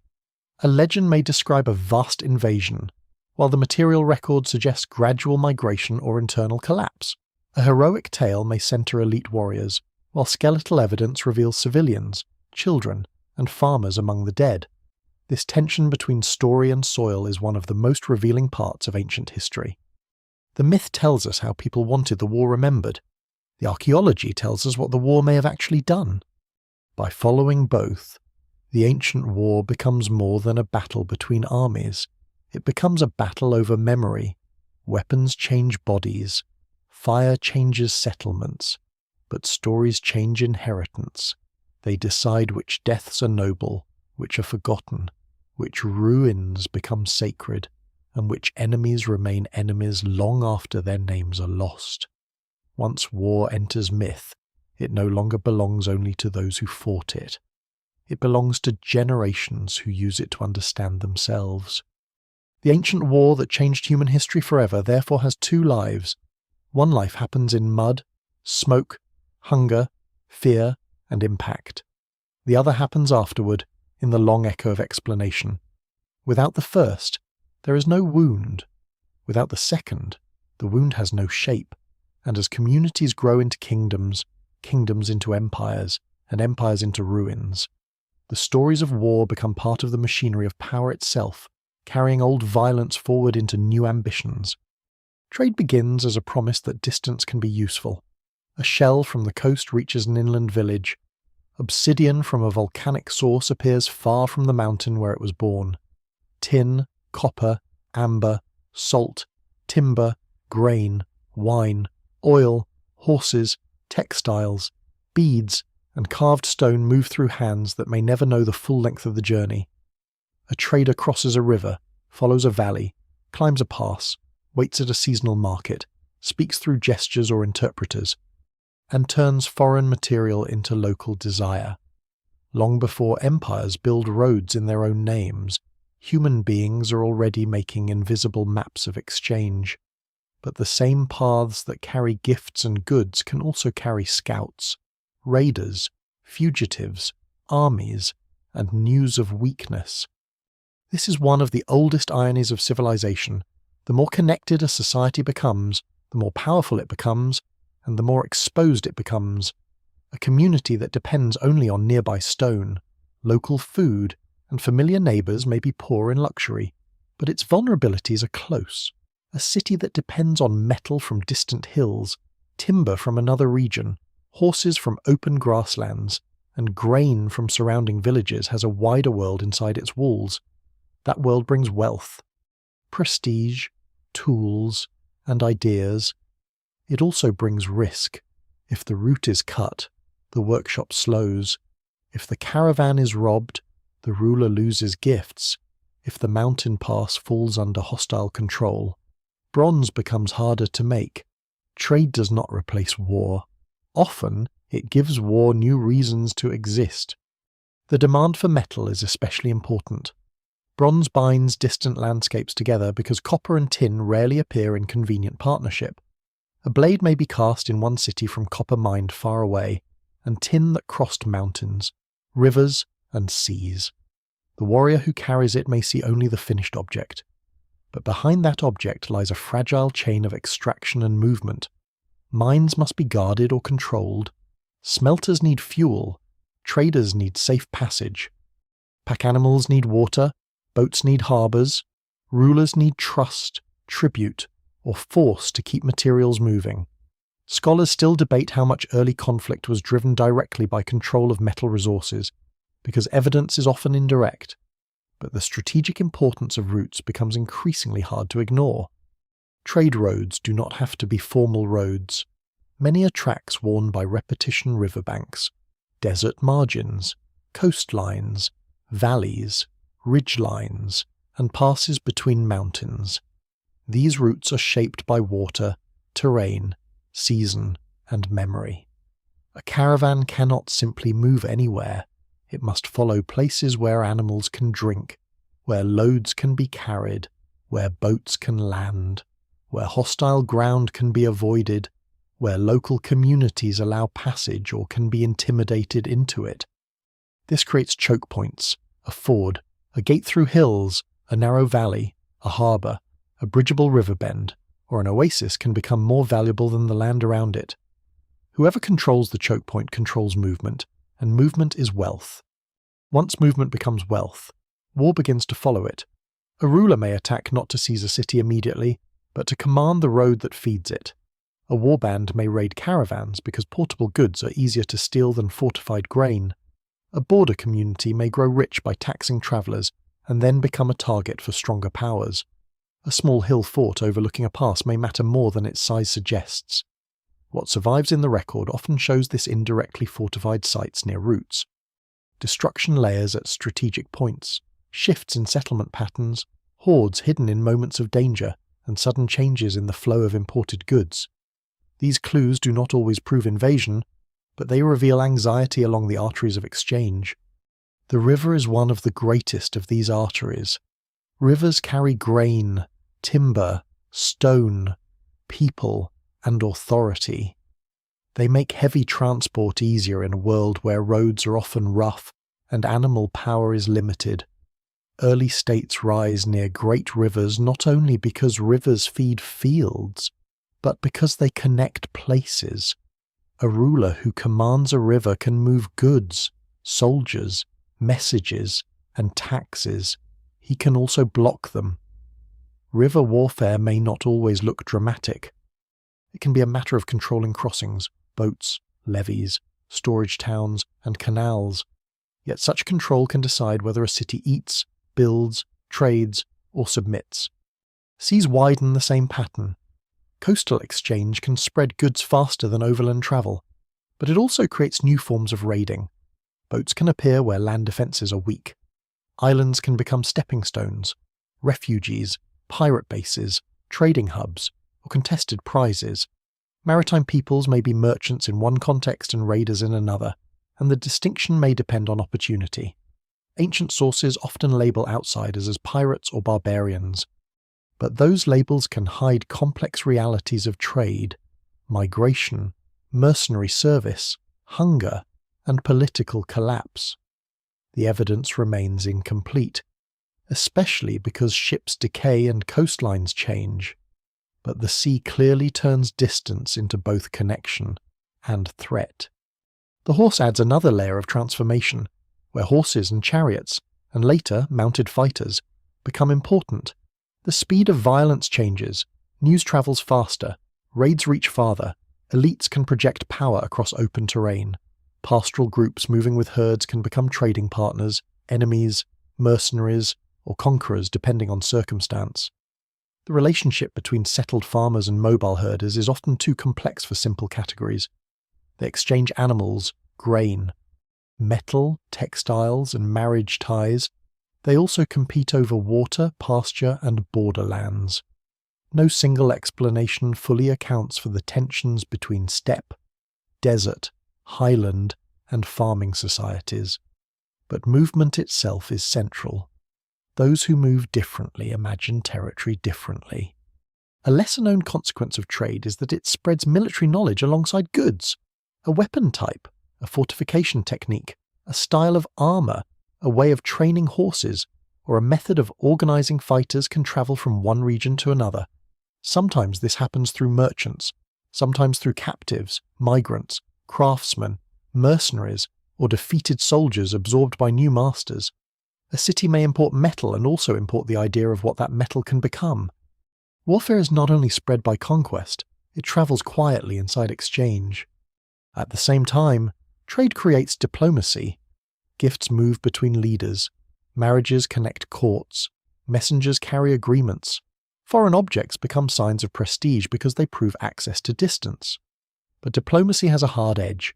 A gift can become tribute, a trading partner can become a dependent, a request for safe passage can become a demand, a treaty can disguise fear.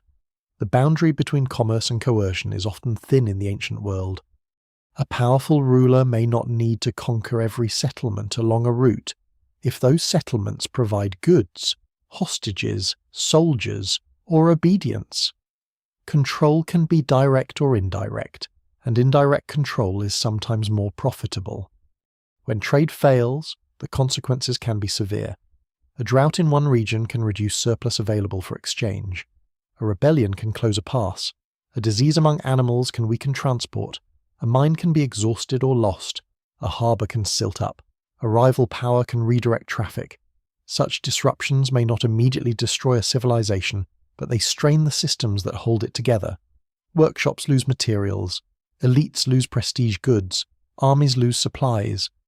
Common people lose access to tools, salt, or food. In such moments, war may appear as both symptom and attempted solution.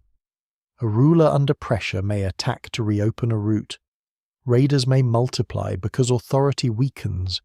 Refugees may move along the same roads that once carried merchants. This is why trade routes become war roads.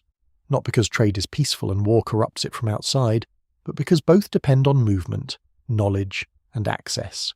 The path that teaches a merchant where water lies teaches a raider the same thing. The harbour that receives copper can receive invaders. The pass that brings tin can bring an army. The road that carries tribute to a king can carry rebellion back toward him. Connection is never neutral. It enlarges the world, then makes that larger world harder to defend.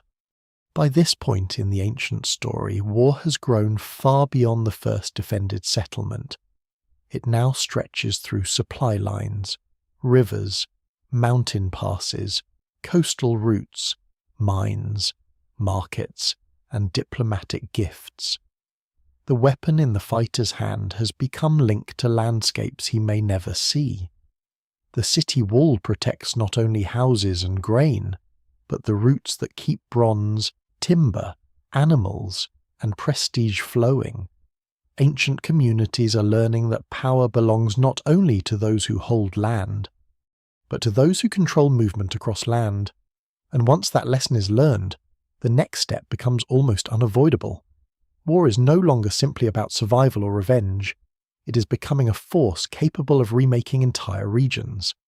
There comes a point in the ancient world when war stops being only a danger at the edge of a settlement and becomes a system large enough to redraw the map. The change does not arrive everywhere at once. It does not announce itself with a single trumpet blast or a single king stepping into sunlight. It happens unevenly, through experiments in command, failure, ambition, and fear.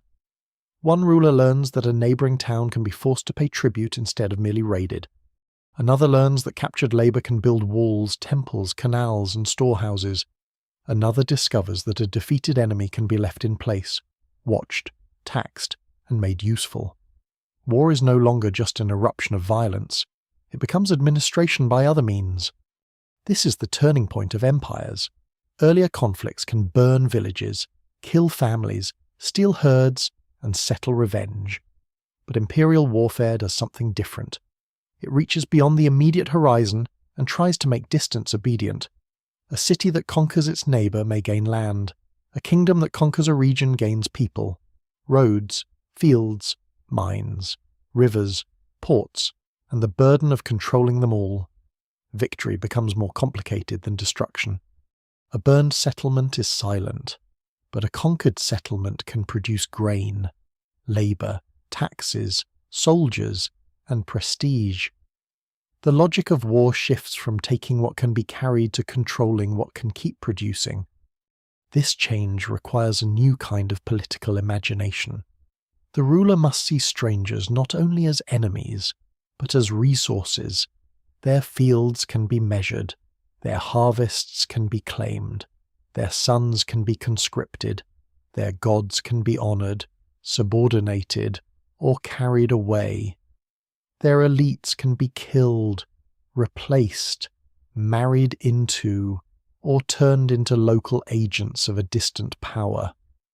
The evidence remains incomplete in many early cases. Because written records usually favour the conqueror and archaeology cannot always distinguish domination from trade or cultural influence. Still, what survives in the records suggests that some ancient rulers begin to think not merely in terms of victory, but in terms of extraction. Extraction is less dramatic than battle, but it may matter more. Tribute turns conquest into a recurring relationship. Instead of stealing grain once, a ruler demands grain every year. Instead of seizing animals during a raid, he requires herds as obligation. Instead of taking captives by chance, he organizes labor as policy. This requires counting, storage, messengers, trusted officials, guards, punishment, and memory. War helps create the state because conquest forces rulers to solve practical problems of control. The spear opens the door, but the tablet, seal, rope, measure, and storehouse keep it open. This is why the ancient war that changes human history forever is not simply the first war. It is the war that teaches humans how violence can be scaled. A feud may involve two communities. A campaign can involve many. An imperial system can turn dozens of communities into a hierarchy of command and obligation. Each expansion creates new needs, more food for soldiers, more soldiers to protect roads, more roads to move food, more officials to gather tribute, more punishment to deter rebellion, more ideology to explain why obedience is natural. The system grows because it must defend what it has already taken. Empires are often born from insecurity as much as confidence. A ruler who conquers a nearby rival may then fear the next rival beyond it. A kingdom that controls a trade route may need to control the mountain pass feeding that route. A city that takes tribute from villages may need to punish one rebellion so severely that others hesitate. Expansion can become defensive in the mind of the conqueror, even when it looks aggressive to everyone else. No single explanation fully accounts for imperial growth, but fear and ambition often travel together. Each victory creates a longer frontier, and each frontier creates another reason to prepare for war. The human machinery behind this expansion is immense. Farmers grow the grain that feeds soldiers, porters carry supplies, smiths make weapons, scribes or record keepers track goods where writing exists, priests or ritual specialists frame conquest as divine order, local chiefs negotiate survival, captives build roads, fortifications, canals, or monuments. Women maintain households under new burdens. Children grow up speaking the language of tribute, tax, and service. The battlefield may last a day, but conquest enters the calendar. It returns every harvest, every levy, every inspection, every demand for labour. One lesser-known detail of ancient empire is that conquest often depends on cooperation from the conquered. This cooperation may be forced, reluctant, strategic, or profitable. Local elites may decide that serving a distant king is safer than resisting him. They may keep their status by delivering tribute. They may gain protection against local enemies. They may adopt the conqueror's symbols while quietly preserving their own traditions. This makes empire difficult to read archaeologically. A foreign-style object in a local settlement may signal domination, imitation, trade, marriage, diplomacy, or aspiration.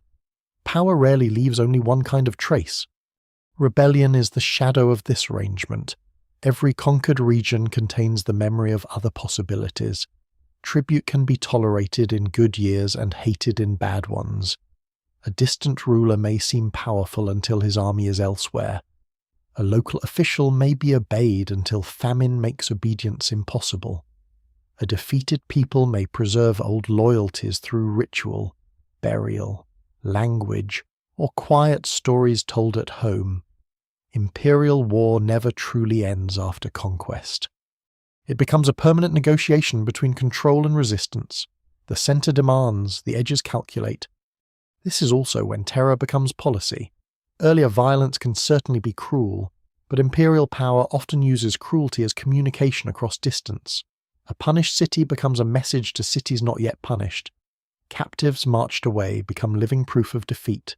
Destroyed walls, seized gods, mutilated enemies, and public executions warn others that rebellion will cost more than submission. Ancient royal art and inscriptions often exaggerate such acts. Because terror works partly through display, scholars still debate how often these images reflect literal events and how often they use conventional language of power. But the intention is unmistakable. The ruler wants fear to travel faster than his army. Yet empire also brings order of a kind. Roads may become safer under strong control. Trade may expand. Standard measures, administrative systems, and legal practices may spread. Cities may grow richer under imperial networks. Conquered people may suffer tribute and still benefit from access to wider exchange. This is the contradiction at the heart of ancient imperial war. It destroys and connects. It exploits and organizes. It crushes local autonomy while creating larger worlds of movement. Communication and shared material culture. No honest account can reduce it to only brutality or only progress. The turning point of empires therefore lies in this double power. War becomes capable of making larger political worlds than kinship alone can hold. It binds strangers through force, habit, reward, fear, and administration. It makes rulers imagine themselves as masters of lands they will never personally walk. It makes ordinary people part of systems whose decisions are made far beyond their fields. It turns the road from a line of trade into a line of command. By now, the ancient story has moved from dark footsteps outside a village to something vast and unsettling. Stored grain created targets, cities built walls, leaders organized violence, weapons reshaped society, myths gave war memory, trade routes widened ambition. Now empire appears as the great consequence war disciplined into expansion, expansion disciplined into rule, Rule defended by more war? The discovery is terrible in its simplicity. If violence can take a field, it can take a city. If it can take a city, it can take a region. If it can take a region, it can begin to imagine the world itself as something to be conquered, measured, taxed, and remembered under one name. The image of ancient war is often filled with the moment of collision, the instant when fighters meet and bronze, stone, wood, and bone do their work. But many ancient wars are decided before that moment, or long after it should have ended. A city does not always fall because a heroic enemy breaks through the gate. It falls because hunger enters first. It falls because the well runs low, because disease spreads in crowded streets, because fear weakens trust, because a wall cracks under repeated pressure, because allies do not arrive, because someone opens a gate in desperation, or because the ruler calculates that surrender will leave more people alive than resistance. Siege warfare reveals the colder intelligence of war. It shows that destruction can be patient. To besiege a place is to turn time into a weapon. An attacking force surrounds, watches, blocks, burns fields, cuts paths, prevents supplies, and waits for the defender's world to shrink.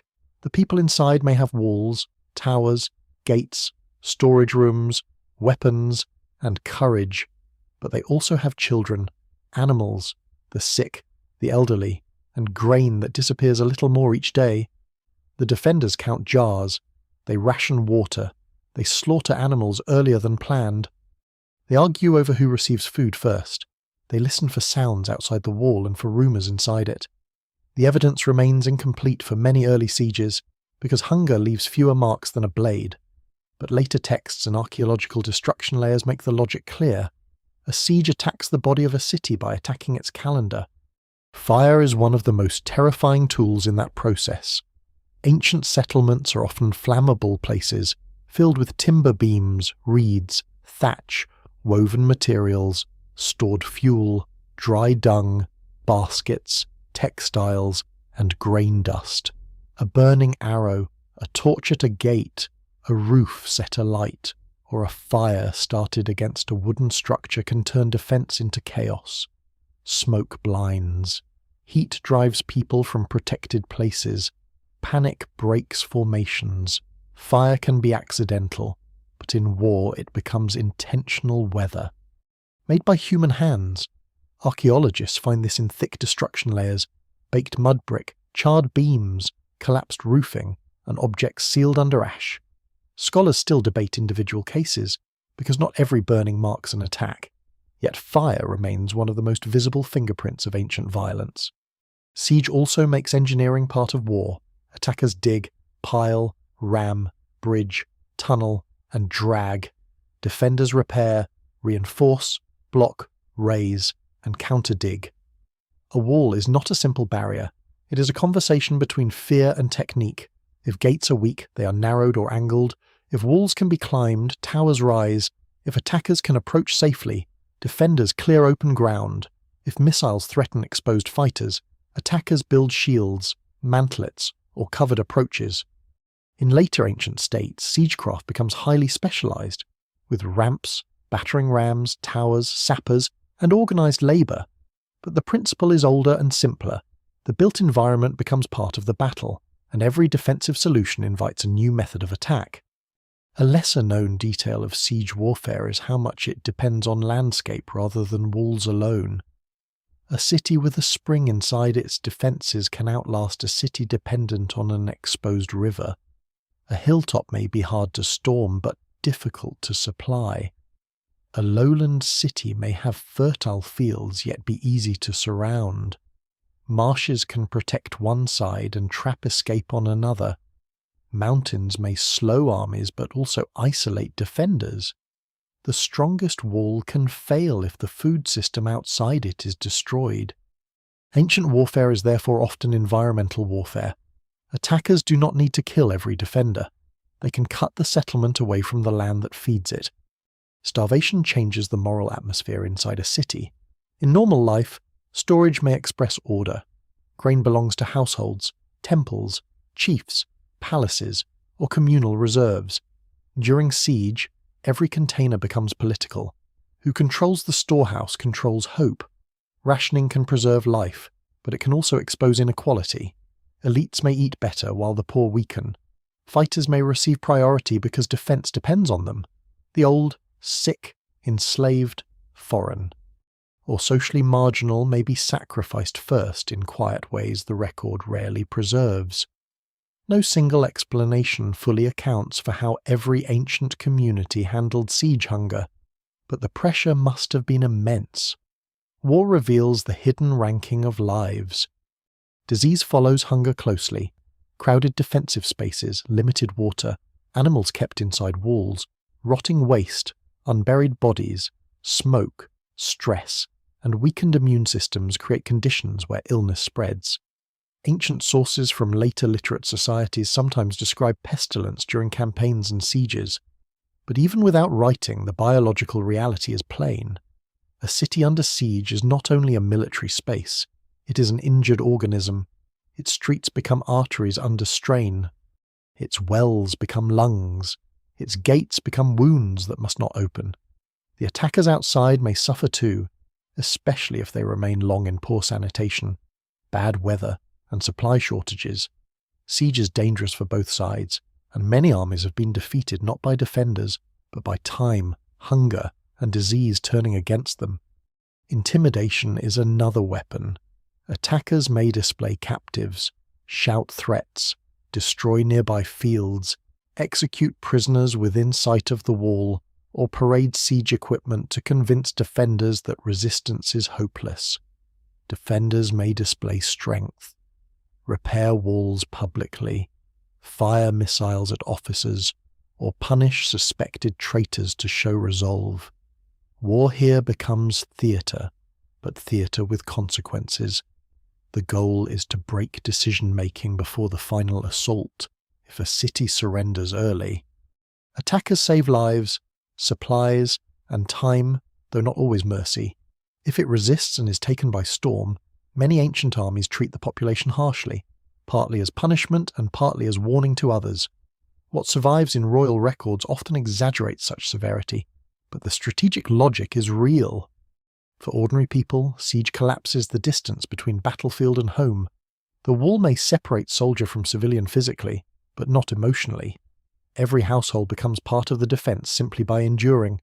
Women carry water, grind grain, tend wounded, repair materials, hide children, mourn the dead, and sometimes take part in direct defense. Children learn silence, fear, and hunger as daily conditions. The elderly become keepers of memory and burdens on shrinking stores. Captives and servants may be watched with suspicion. Outsiders trapped inside may be accused of betrayal. The city turns inward, and fear searches for someone to blame. When the wall finally fails, the violence can be sudden after weeks or months of waiting. A breach opens, a gate burns, a tunnel collapses a section of defense, a ladder holds long enough, a faction inside decides survival requires surrender.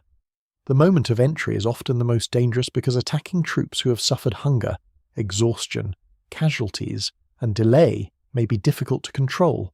Plunder becomes reward, captives become property, sacred places may be violated or seized. Storehouses are emptied, fires spread. Some residents flee through side paths if any remain. Others hide in rooms, roofs, drains, shrines, or storage pits. Archaeology sometimes captures these final minutes in objects left behind a pot still in place. Valuables buried and never recovered, bodies near gates, weapons dropped in burned streets. And yet not every siege ends in annihilation. Many end in negotiated surrender, tribute, hostage-taking, new rulers, or forced loyalty. A conquered city may survive because it is more valuable alive than dead. Its fields can feed the victor. Its craftsmen can work. Its walls can guard the new frontier. Its people can pay. This is the imperial logic already forming in the previous stage. Destruction is only one option. Control may be better. But the memory of possible destruction is what makes control effective. Siege, fire, and starvation reveal the mature face of ancient war. It is no longer only courage against courage. It is logistics, engineering, psychology, ecology, and patience. It is the ability to understand that a community lives through water, grain, trust, and time, and that all of these can be attacked. The ancient war that changed human history forever did not simply teach people to fight. It taught them to make whole populations vulnerable. It turned walls into traps as well as shields, roads into supply lines as well as escape routes, and hunger into an invisible army moving through every house before the conquerors arrived. After the fighting ends, the war remains among the people who did not choose it. The battlefield may empty, the attackers may move on, the king may count tribute, and the singers may begin shaping victory into memory. But the deepest consequences often settle where no monument is raised. They settle in broken households, missing children, burned fields, emptied storage jars, changed marriages, forced labour, and paths taken by refugees who carry only what their hands can hold. Ancient war is often described through rulers, weapons, walls, and campaigns. Yet its longest life belongs to the civilians beneath conquest, because they are the ones who must turn survival into daily routine after the world has been rearranged by force. For a farmer, conquest is not an abstract political event. It arrives in the field. The harvest may be seized before it is stored. Seed grain may be taken, leaving hunger for the next season before that hunger has even begun. Irrigation channels may be damaged, wells polluted, orchards cut down, animals driven away, fences burned, tools stolen, and labourers killed or captured. The loss is not only immediate food, it is future time. A village can lose 1 year's crop and still live if seed. Animals and workers remain. But when war takes the means of recovery, the damage spreads forward. The evidence remains incomplete in many archaeological contexts, because ruined livelihoods do not always leave clear marks, but sudden abandonment, shifts in diet, reduced storage, and settlement contraction can reveal the pressure that follows violence. Captivity is one of the most transformative consequences. A captured person becomes a body removed from one community and inserted into another under domination. Captives may be enslaved, ransomed, adopted, married by force, used as servants, trained as soldiers, sacrificed, exchanged, or marched far away as labour. Later ancient records often list captives like goods, but the human reality is far more severe. A captive loses landscape, kin, language security, ritual belonging, and control over the future. Families left behind may never know whether the missing are dead or alive. What survives in the record suggests that captive taking is not a side effect of war. In many cases, it is one of war's goals. Women and children are especially vulnerable in this world, though their experiences vary widely across time and region. They may be killed during attacks, taken as captives, absorbed into households, used to create alliances, forced into labour, or displaced with surviving families. Ancient sources written by victorious elites often reduce them to numbers, tribute, or symbols of humiliation. Archaeology sometimes restores their presence through mass graves, trauma patterns, isotopic evidence of movement, and burial differences that suggest outsiders living within communities. Scholars still debate many such cases because movement can result from marriage, trade, migration, or slavery. But war clearly creates forced mobility. The conquered do not always vanish by dying. Sometimes they vanish by being renamed, relocated, and made to belong elsewhere. Displacement may be less visible than massacre, but it can change history more deeply. When a settlement burns or submits, survivors may flee to relatives, hills, marshes, forests, cities, or the lands of former enemies. Refugees carry stories of destruction, but they also carry skills, seeds, tools, songs, fears, and claims. They may strengthen another community or strain it. They may become settlers in new lands, servants in old ones, or raiders themselves if hunger leaves little choice. No single explanation fully accounts for ancient migrations, and not every movement is caused by war, but war repeatedly turns human mobility from opportunity into necessity. A road that once brought trade can fill with people escaping the consequences of conquest. Inside conquered cities, daily life may continue under altered authority. This continuity can be misleading. Pottery is still made, grain is still ground, children are still born, fires are lit in hearths, markets reopen, but the terms of existence have changed. Tribute may be demanded, labour may be organised for the victor's projects, local elites may swear loyalty to a distant ruler, hostages may be taken to ensure obedience, sacred objects may be removed, replaced or reinterpreted. A garrison may occupy a strategic point. The conquered population learns that the wall has not only failed outwardly, it has allowed a new power to enter the rhythms of ordinary life. One lesser-known detail of conquest is the way it changes sound.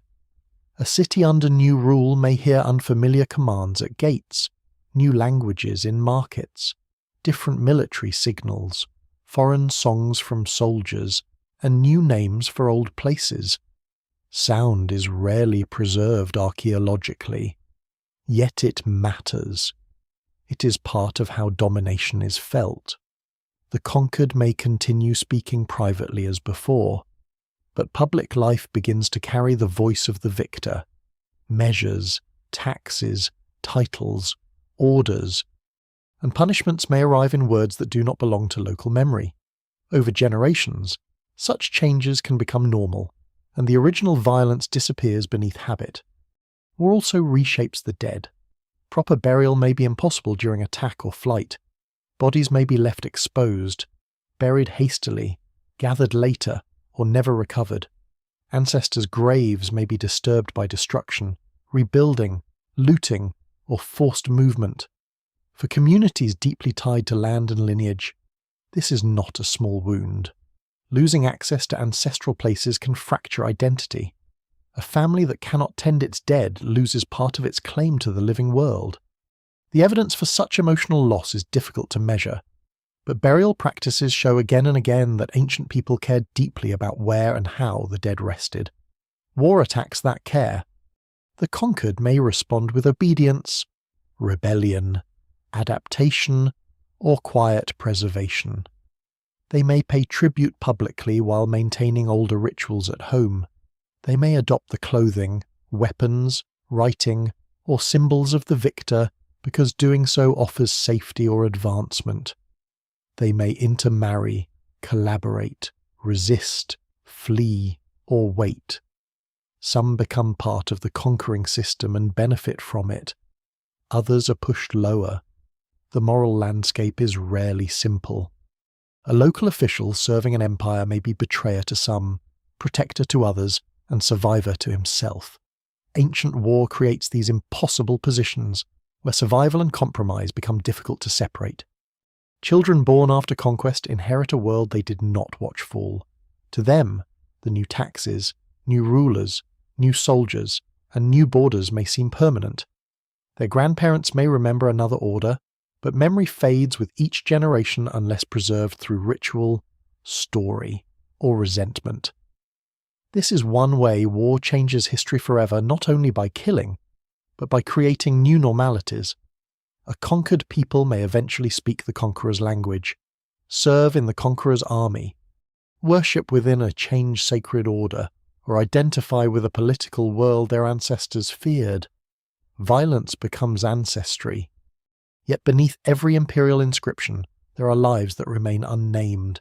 The person who hides grain under a floor before soldiers arrive, the mother who carries a child away from smoke, the captive who learns a new language because forgetting is safer than refusal, the farmer who plants again in a field taxed by men he hates, the widow who remarries because hunger allows little space for mourning. These are not side stories. They are the substance of war's legacy.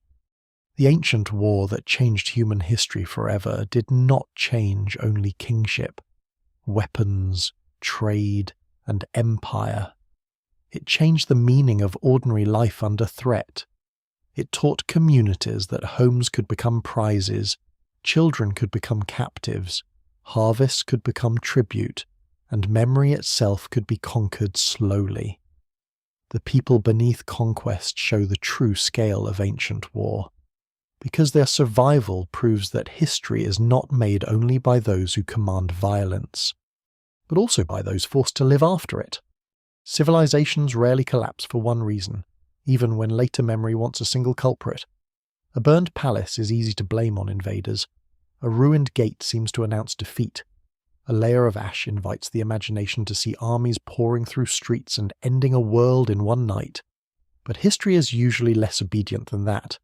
Beneath the dramatic signs of war, there may be drought, exhausted fields, failing trade, disease, political rivalry, rebellion, migration, debt, elite competition, or slow environmental stress that has been building for generations. War may be the hammer blow, but often the wall has already cracked. The difficult question is whether ancient wars truly destroy civilizations, or whether they reveal how fragile those civilizations have already become. This question matters because collapse can look sudden from a distance. A city is occupied for centuries, then one layer shows destruction. A region full of settlements becomes thinly populated. Long-distance goods disappear.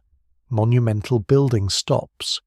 Written records become rare or vanish altogether. Fortifications rise, then fail. Burials change. Diet shifts. People move. Later generations find ruins and imagine an ending that must have been sharp and final, yet on the ground. Collapse is often uneven. One city burns while another survives. One palace falls while villages continue. One ruling dynasty disappears while farmers plant under new masters. What survives in the record suggests that ancient war frequently transforms societies rather than simply erasing them. The end of the Bronze Age in the Eastern Mediterranean and Near East offers one of the clearest examples of this complexity. Around the late second millennium before the Common Era, several palace-centered powers weakened. Cities were destroyed, trade networks fractured, writing systems disappeared in some areas, and population shifted. Later texts refer to movements of peoples and attacks from the sea, and destruction layers at major sites show that violence was real. But no single explanation fully accounts for the collapse. Scholars still debate the balance between invasion, internal revolt, drought, earthquake sequences, famine, systems failure, and the vulnerability of highly connected palace economies. War is present, but it is not alone. It moves through a world already under strain. The same pattern appears in many regions.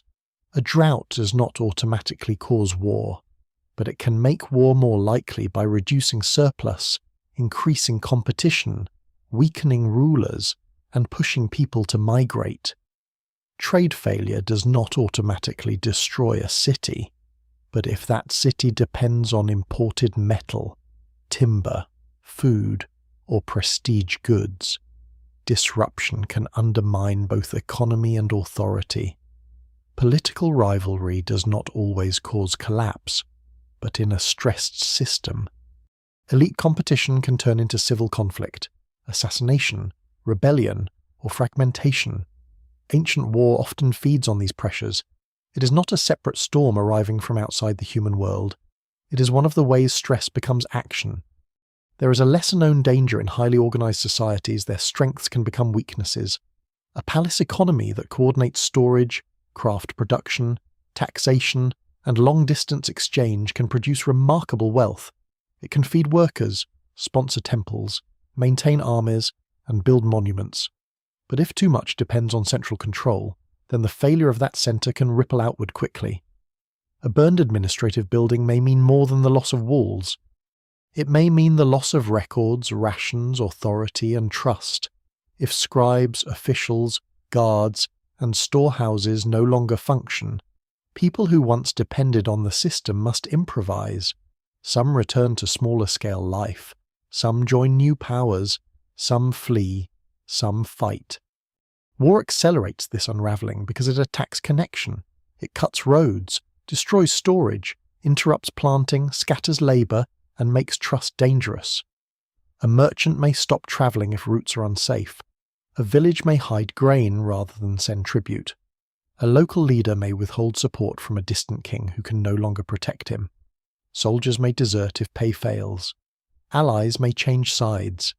In this way, war can turn a crisis of resources into a crisis of legitimacy. A ruler's authority depends partly on the belief that he can maintain order. When he cannot, obedience begins to look optional. Yet collapse can also create new worlds. The fall of a palace may be a catastrophe for elites, but a change of burden for common people. A farmer no longer forced to deliver grain to a central authority may experience collapse differently from a scribe whose entire life depended on that authority. A city's destruction may open space for smaller communities, new identities, new languages, new political forms, or different trade patterns. This does not make collapse gentle. Violence, hunger, displacement, and loss are real. But transformation is not the same as disappearance. Many so-called vanished peoples leave descendants, practices, crops, stories, and genetic traces. What vanishes is often a political structure, a writing system, an elite style, or a way of organizing power. This distinction is crucial for mystery history because ruins tempt people to imagine total endings. A silent city feels like a grave. A broken statue feels like proof of annihilation. But ancient populations are rarely as absent as the ruins make them seem. They move, merge, adapt, and survive under different names. The defeated may become subjects. Refugees may become founders elsewhere. Captives may enter households and leave descendants. Craftspeople may continue their skills for new patrons. Religious practices may change shape rather than cease. The evidence remains incomplete. But archaeology repeatedly shows continuity beneath apparent rupture. At the same time, some transformations are so severe that they deserve the emotional weight of collapse. When writing disappears for generations, when urban life contracts sharply, when long-distance networks fail, when famine and violence scatter populations, the loss is not just political, it is cultural memory. Skills tied to institutions can fade. Administrative knowledge can be abandoned. Monumental building can stop because the labor system that supported it no longer exists. A world can survive biologically and still lose the form by which it understood itself. War contributes to that loss by destroying the places where memory is stored: palaces, temples, archives, workshops, graves, and old roads. The ancient war that changed human history forever sits inside this tension between destruction and transformation. It teaches rulers that violence can build empires, but it also teaches societies that empires can fail violently. The same systems created to mobilize men, grain, metal, and labor can become brittle when pressure comes from too many directions. A state built for expansion may struggle with defense on multiple fronts. A ruler dependent on tribute may collapse when tribute stops. A military elite rewarded by conquest may become dangerous when conquest fails. War can make states stronger, then expose the cost of their strength. So when a civilization falls, the better question is not whether war caused it or did not cause it. The better question is how war interacted with everything else. Did drought make raiding more likely? Did trade disruption weaken armies? Did military spending burden farmers? Did conquest create resentment that later became rebellion? Did refugees carry instability across borders? Did rulers use foreign enemies to hide internal weakness? Did defensive walls rise because danger increased? Or did walls themselves reveal a society already afraid? These questions rarely produce one neat answer, but they bring the ancient world closer to reality. Collapse, then, is not only an ending, it is a revelation. It reveals what a civilization depends on, who benefits from it, who resents it, how flexible it is, and whether its people can survive when the center breaks. Ancient war is one of the harshest tests of that flexibility. It can burn the city, but it can also expose the drought, the hunger, the debt, the arrogance, and the fragile trade routes that made the city ready to burn. In the ruins, history does not show a simple death. It shows a transformation forced through violence, where old systems fall apart and human beings, wounded but adaptive, begin again under a different sky. After war has done its work in flesh, fire, hunger, and displacement, another struggle begins, the struggle over how the violence will be remembered. This struggle is quieter than battle, but in many ways it lasts longer. A city can be rebuilt, a field can be replanted, a new ruler can sit where the old one sat. But memory, once carved into stone, painted on walls, sung in ritual, repeated in households, or buried with the dead, can shape the minds of generations who never saw the original conflict. Victory does not end when the enemy submits. Victory continues when the story of that submission becomes the official shape of the past. The winners of ancient wars often understand this very well. They do not merely take goods, land, captives, or tribute. They take the right to explain what happened. A royal inscription may present a campaign as the restoration of order. A carved relief may show enemies as smaller, weaker, chaotic, or helpless beneath the ruler's hand. A temple dedication may turn conquest into gratitude to the gods.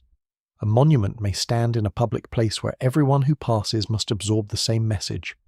The ruler protected the land, punished the enemy, expanded the world, and deserves obedience. What survives in the record suggests that ancient propaganda is not a modern invention. It is as old as the need to make power look inevitable. Royal inscriptions are especially revealing because they preserve confidence more often than truth. A king who loses badly does not rush to carve the disaster for all to see. A ruler who barely survives may describe the outcome as triumph. A campaign that ends with negotiation may be remembered as total submission. Numbers of enemies killed or captured may be exaggerated. Foreign lands may be described as rebellious even when they were defending themselves. Scholars still debate many ancient claims because the language of kingship is often formulaic, designed less to report events than to place the ruler inside a sacred and political order. The inscription does not simply say what happened, it says what the king wants reality to mean. Art performs the same work with images. A victorious ruler may be shown larger than everyone else, calm while enemies collapse, centered while the world bends around him. Defeated people may be arranged in rows, stripped of individuality, bound, kneeling, fleeing, or stacked beneath the victor's feet. Their bodies become symbols, their fear becomes decoration. This is not because ancient artists lack subtlety. It is because power often demands clarity. The message must be understood by those who cannot read, by foreign envoys, by local elites, by priests, by soldiers, and by future rulers who inherit the visual language of domination. The defeated are made small so the victor can become timeless. But the defeated also remember, even when their records do not survive. Their memory may remain in songs no archaeologist can hear, in rituals later misunderstood, in local place names, in stories told quietly, in avoidance of certain ruins, in burial customs that preserve identity under foreign rule. This is the great imbalance of ancient history. The winners often leave stone, while the defeated leave traces that are fragile, scattered, and easily overwritten. The evidence remains incomplete not only because time destroys material, but because power decides what is worth preserving. A palace archive may survive by accident. A refugee's grief rarely does. Burial is one place where alternative memories sometimes endure. A community may bury its dead with older customs, even under new rulers. A weapon placed in a grave may recall a lost status. A local style of pottery may continue after political conquest. An ancestral cemetery may remain in use, anchoring people to land that official power has renamed. In other cases, conquest changes burial dramatically, revealing disruption, forced movement, new identities, or social stress. Archaeologists must be cautious, because changes in burial can mean many things, but mortuary practice often preserves forms of belonging that royal monuments try to simplify. The dead can resist official history simply by being buried according to older meanings. Monuments also hide labour, A victory stele or palace relief may celebrate the ruler, but someone quarried the stone, carried it, carved it, polished it, transported it, raised it, guarded it, and stood before it in required awe. Captives may have helped build monuments commemorating their own defeat. Farmers whose grain was taken as tax may have fed the workers. Craftsmen may have used skills inherited from conquered regions. Thus the monument of victory can contain the labour of the defeated within its very body. This is one of the bitter details of ancient power memory can be built by those whom memory erases. The destruction of enemy memory is another part of war. Temples may be looted, statues broken, inscriptions defaced, archives burned, royal names scratched away, graves robbed, and sacred objects carried off. These acts are not random vandalism. They attack continuity. To seize a god's statue may mean declaring that the enemy's divine protection has failed. To erase a king's name may be an attempt to weaken his afterlife or legitimacy. To burn records may make land claims, debts, lineages, and legal rights disappear. War therefore targets not only bodies and walls, but the systems by which societies remember who they are. Yet erasure is rarely perfect. Sometimes the very attempt to destroy memory preserves evidence of conflict. A smashed statue reveals anger, a defaced inscription reveals a later regime's fear of an earlier one. A burned archive may bake clay tablets hard enough to survive when unfired tablets would have crumbled. A ruined palace may become more archaeologically visible because destruction sealed its contents. No single explanation fully accounts for what survives. And survival itself can be accidental, ironic, and cruel. The conqueror tries to control memory, but time edits both conqueror and conquered without loyalty to either. Over centuries, victory stories can become tradition, then identity. A people may define itself through an ancient conquest, even if the details are uncertain. A dynasty may claim legitimacy from a battle that later generations barely understand. A city may celebrate deliverance from enemies whose actual culture has vanished from memory. Old wars can become moral maps, teaching who is noble, who is treacherous, who belongs, and who must be feared. This is how ancient violence continues to influence people who never lift a weapon. It survives as inherited emotion. The danger is that memory often simplifies what war made complex. The victor's version may turn a multi-causal collapse into a single glorious campaign. It may turn economic desperation into enemy wickedness. It may turn conquest into liberation. It may transform massacre into justice. Modern readers must resist both the seduction of royal certainty and the temptation to reverse it automatically. The defeated were not always innocent. The victors were not always lying. And ancient conflicts rarely fit clean moral shapes. But official memory must always be read with suspicion, because it is produced inside power. By this stage, the ancient war has changed not only territory and society, but time itself. It determines which names travel forward, which cities become symbols, which ruins are mourned, which enemies are reduced to stereotypes, and which acts of violence are wrapped in sacred language. The sword may win the field, but the inscription wins the future. The wall may fall in one season, but the story of why it fell may stand for 1,000 years, and somewhere beneath that story, under carved triumphs and royal boasts, lie the people whose names were never recorded, still present in bone, ash, pottery, silence, and the stubborn fragments of memory that power could not fully command. The inheritance of ancient war is not found only in ruins.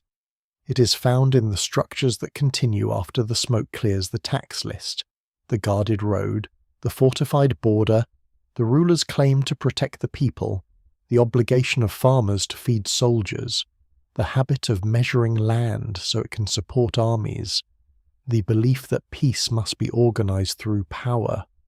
Once war becomes a permanent possibility, society begins to arrange itself around that possibility even in years without fighting. Fields are planted not only for households, but for storehouses. Storehouses feed workers and troops. Roads move goods and armies. Officials count men, animals, grain, metal, and labour. The ancient war that changes human history forever leaves behind a world where governance and violence are no longer separate forces. They become intertwined. The state, in many places, grows partly through this entanglement.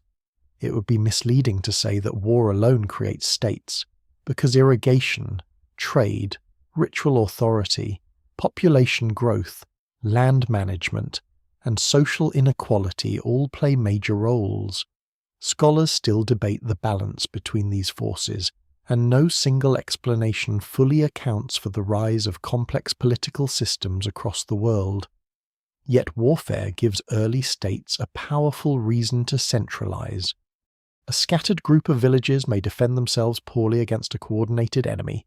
A city with walls, stored grain, command structures, and armed followers can survive longer and strike farther. A ruler who claims the right to organize defense can also claim the right to collect food, demand labor, judge disputes, and punish disobedience. Protection becomes one of the oldest arguments for authority. Taxation is one of war's quiet descendants. A king or city cannot maintain fighters, build walls, store grain, make weapons, or reward loyal followers without taking surplus from somewhere. That surplus comes from farmers, herders, fishers, craftsmen, traders, and conquered populations.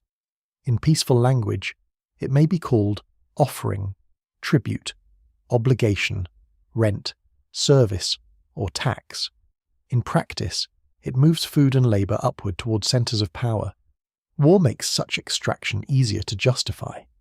The ruler can say the walls must be repaired, the frontier guarded, the enemy punished, the gods honored for victory, the roads secured.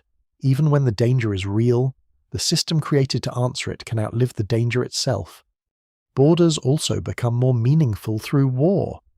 Earlier communities may understand territory through use hunting grounds, fields, pastures, water sources, sacred places, burial areas, and seasonal routes. But states and kingdoms begin to imagine territory as something bounded, defended, measured, and claimed under authority. A border is not always a line on a map in the modern sense. It may be a zone of forts, watchtowers, rivers, deserts, mountains, vassal towns, buffer peoples, or tribute relationships. Still, the logic is clear. War teaches rulers that the edge of power must be watched. The frontier becomes a place where identity hardens. Those beyond it are potential allies, traders, subjects, barbarians, rebels, or enemies, depending on the political need of the moment. Law is also shaped by this inheritance. The need to manage fighters, captives, plunder, land claims, tribute, and loyalty encourages rules. Who receives spoils after victory? Who must serve in defense? Who controls captured land? What happens to deserters? How are rebellious towns punished? What is owed by a conquered community? How are hostages treated?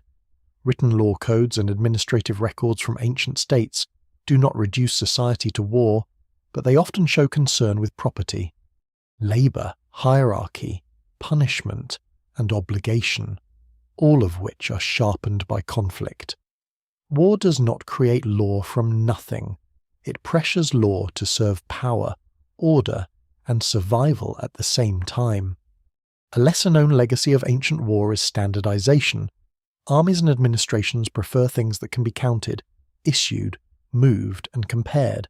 Measures of grain, weights of metal, lists of workers, ration systems, weapon types, road stations, messenger networks, and storage procedures all become more important when a ruler must mobilize resources across distance. Standardization can help trade and daily life, but it also helps command. A measure used in the market can become a measure used for tribute. A road used by merchants can become a road used by troops. A writing system used to record offerings can become a tool for counting captives, supplies, and military labor. The technologies of civilization often carry this double life. War also changes social status. The fighter, the commander, the charioteer, the archer, the guard, the war leader, and the conquering king all become figures around whom honor can gather. In some societies, military service offers a path upward. In others, it protects an already privileged elite. Weapons in graves, heroic art, and royal imagery reveal how deeply martial identity can become tied to prestige. But this prestige depends on invisible support from those whose labour is less celebrated. The warrior's honour rests on grain grown by others, cloth woven by others, animals tended by others, and metal mined by others. Ancient societies often remember the armed man more clearly than the supply chain that makes him possible. The inheritance of war reaches into religion as well. Victories are offered to gods, defeats demand explanation, temples receive plunder, captured divine statues become political trophies. Rulers claim that conquest restores cosmic order, punishes wickedness, or fulfills sacred duty. This does not mean ancient people are cynical when they connect war and divinity. Many likely believe deeply that divine forces shape victory and disaster, but the political usefulness of that belief is enormous. A war approved by heaven is harder to question. A king favoured by the gods becomes more than a successful commander. He becomes part of the structure of the universe as his society understands it. And still, the inheritance is not only oppression. Defensive organisation can save communities from raids. Roads secured by larger powers can allow trade, travel, and cultural exchange. Laws backed by authority can reduce some forms of private vengeance. Larger states can coordinate relief, construction, irrigation, and storage in ways smaller groups cannot. The evidence remains uneven, and ancient states often exploit brutally, but history is rarely made of pure darkness or pure progress. War helps build systems that protect and systems that dominate, often at the same time. This is why its legacy is so difficult to separate from civilization itself. Over generations, people begin to live inside institutions originally strengthened by fear. A child born in a kingdom may never know that the tax grain-feeding soldiers began as an emergency measure generations earlier. A farmer may see the border fort as natural as the river. A craftsman may make spearheads as part of ordinary economic life. A priest may bless a ruler's campaign using rituals older than the state itself. A scribe may count supplies without ever seeing the battlefield they are meant to serve. War becomes normal not because fighting happens every day, but because preparation for fighting becomes part of the background of peace. This is the deepest inheritance of ancient war. It teaches human communities to organize around imagined danger. It makes the future military before the enemy arrives. It turns surplus into supply, roads into strategy, rulers into protectors, and subjects into resources.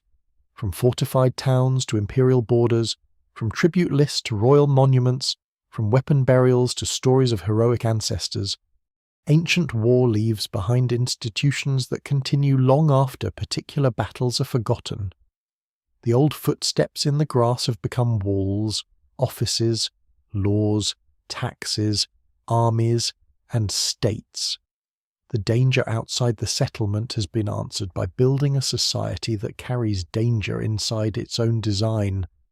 The war still inside us is not the same war that burned the first settlements, broke the first gates, or filled the first ditches with the unnamed dead. The weapons have changed beyond recognition. The scale has become almost impossible for the ancient mind to imagine.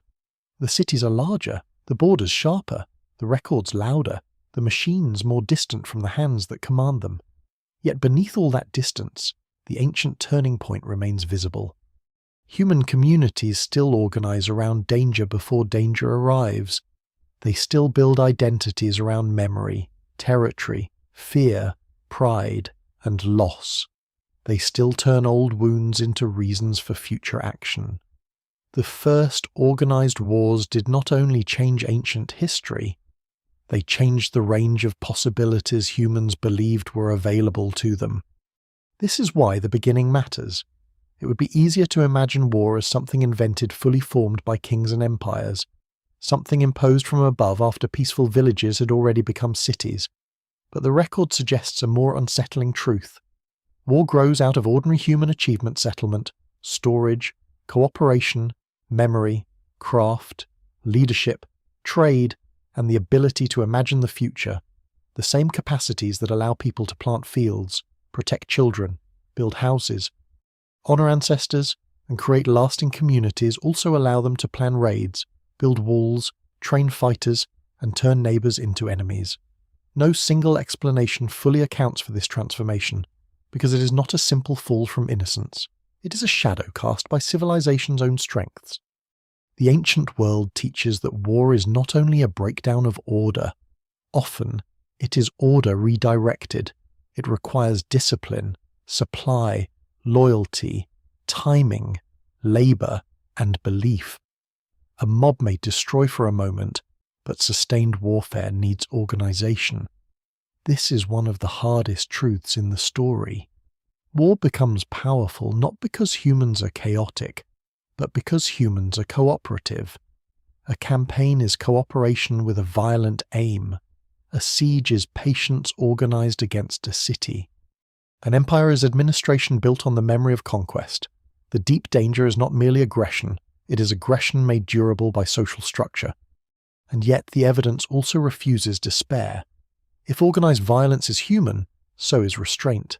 The same ancient communities that raid and fortify also make treaties, exchange gifts, arrange marriages, hold feasts, create rituals of reconciliation, adopt outsiders, ransom captives, and rebuild after destruction.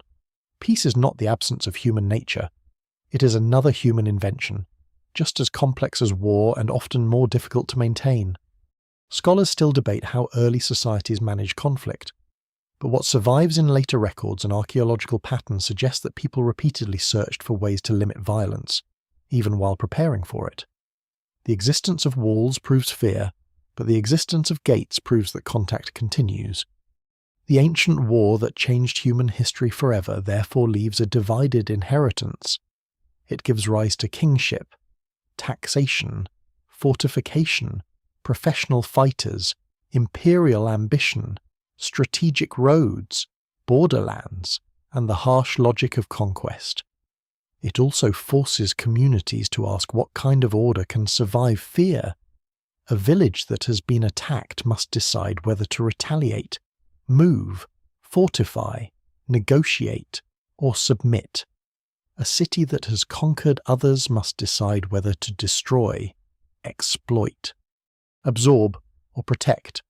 A ruler who commands armies must decide whether power exists for defense, glory, wealth, revenge, or survival. These decisions are ancient, but they have never disappeared. They keep returning in different clothing. One lesser-known lesson from archaeology is that war often leaves traces not only where it happens, but where people change their lives to avoid it.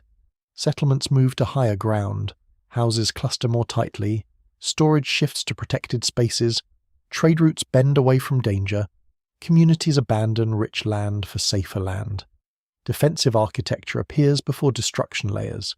Silence itself becomes a clue when once busy places empty. This means fear can shape history even without battle. The possibility of violence is sometimes enough to reorganize the world. In that sense, war lives not only in wounds, but in precautions. The ancient record also reminds us how easily memory becomes weaponized. A defeat can be kept alive until it demands revenge. A victory can become proof of superiority. A border can become sacred because ancestors died there. A ruin can become accusation. A myth can preserve grief, but it can also sharpen hatred. What survives in the record suggests that societies do not simply remember wars, they use them. They use them to teach loyalty, justify rulers, explain suffering, claim land, and define enemies. Memory is necessary, but it is dangerous when it becomes a prison. Still, ancient war did not erase the human world. People survived it, and that survival matters. After massacres, births continued. After siege, fields were replanted. After captivity, new families formed under painful conditions. After collapse, smaller communities adapted. After empire, local customs endured in altered forms. The defeated were not always truly gone. Even when their names disappeared from royal inscriptions, they remained in bodies, languages, tools, foods, stories, and descendants. The evidence remains incomplete. but it repeatedly shows that human life is harder to extinguish than political power. States collapse more easily than memory. Palaces burn more easily than the habits of planting, weaving, cooking, mourning, and beginning again. So the war still inside us is also the memory of surviving war. It is the knowledge that communities can be broken, but also that they can rebuild. It is the understanding that fear can create walls, but need can reopen gates. It is the recognition that civilization is never protected by monuments alone. Its true strength lies in the fragile agreements people make about who belongs, who is protected, who is allowed to live without fear, and how the past will be remembered without being allowed to command the future. The first organized wars changed human history because they revealed a terrible possibility that collective intelligence could be used to plan collective harm.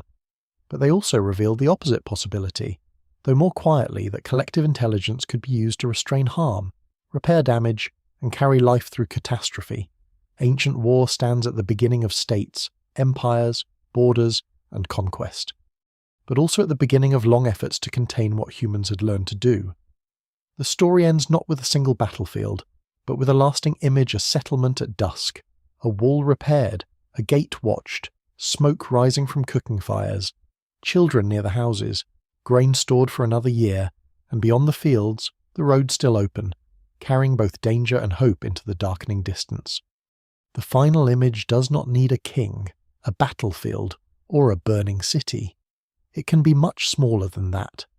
A road fading into grass, a wall softened by centuries of rain, a broken spear point lifted from the soil, a storage jar found empty beneath the floor of a vanished house, a child's bones buried near adults whose names no one can recover.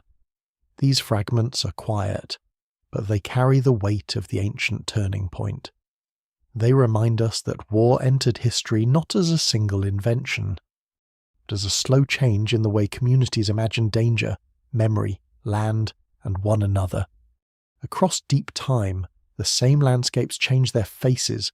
A fortified hill becomes a pasture, a battlefield becomes a field of wheat, a city gate becomes a mound where wildflowers grow, rivers shift, walls fall, languages vanish, and the victorious names carved into stone become difficult to pronounce.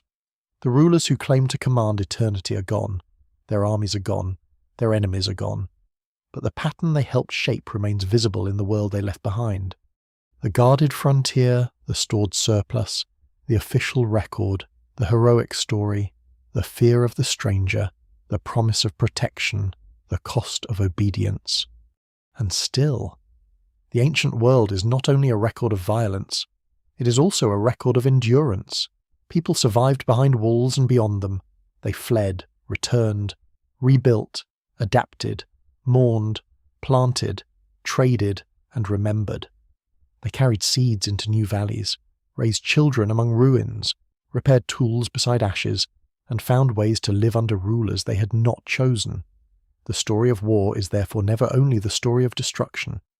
It is also the story of human beings continuing after destruction has passed through their lives.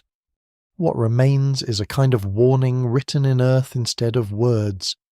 Civilizations are powerful, but fragile. Memory is necessary, but dangerous. Fear can unite a community, but it can also make cruelty feel like wisdom.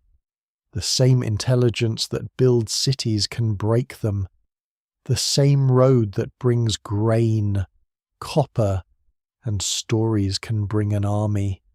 The same wall that protects a people can teach them to divide the world too sharply between those inside and those beyond. So the ancient war that changed human history forever does not end in the past. It lingers wherever people build, guard, remember, and decide what must never happen again. It lingers in ruins under quiet skies, in stones warmed by evening light, in old roads almost erased by grass. And as night settles over those forgotten places, the last sound is not battle. It is wind moving through the empty gate, carrying with it the faintest trace of all those who feared, fought, survived, and disappeared into time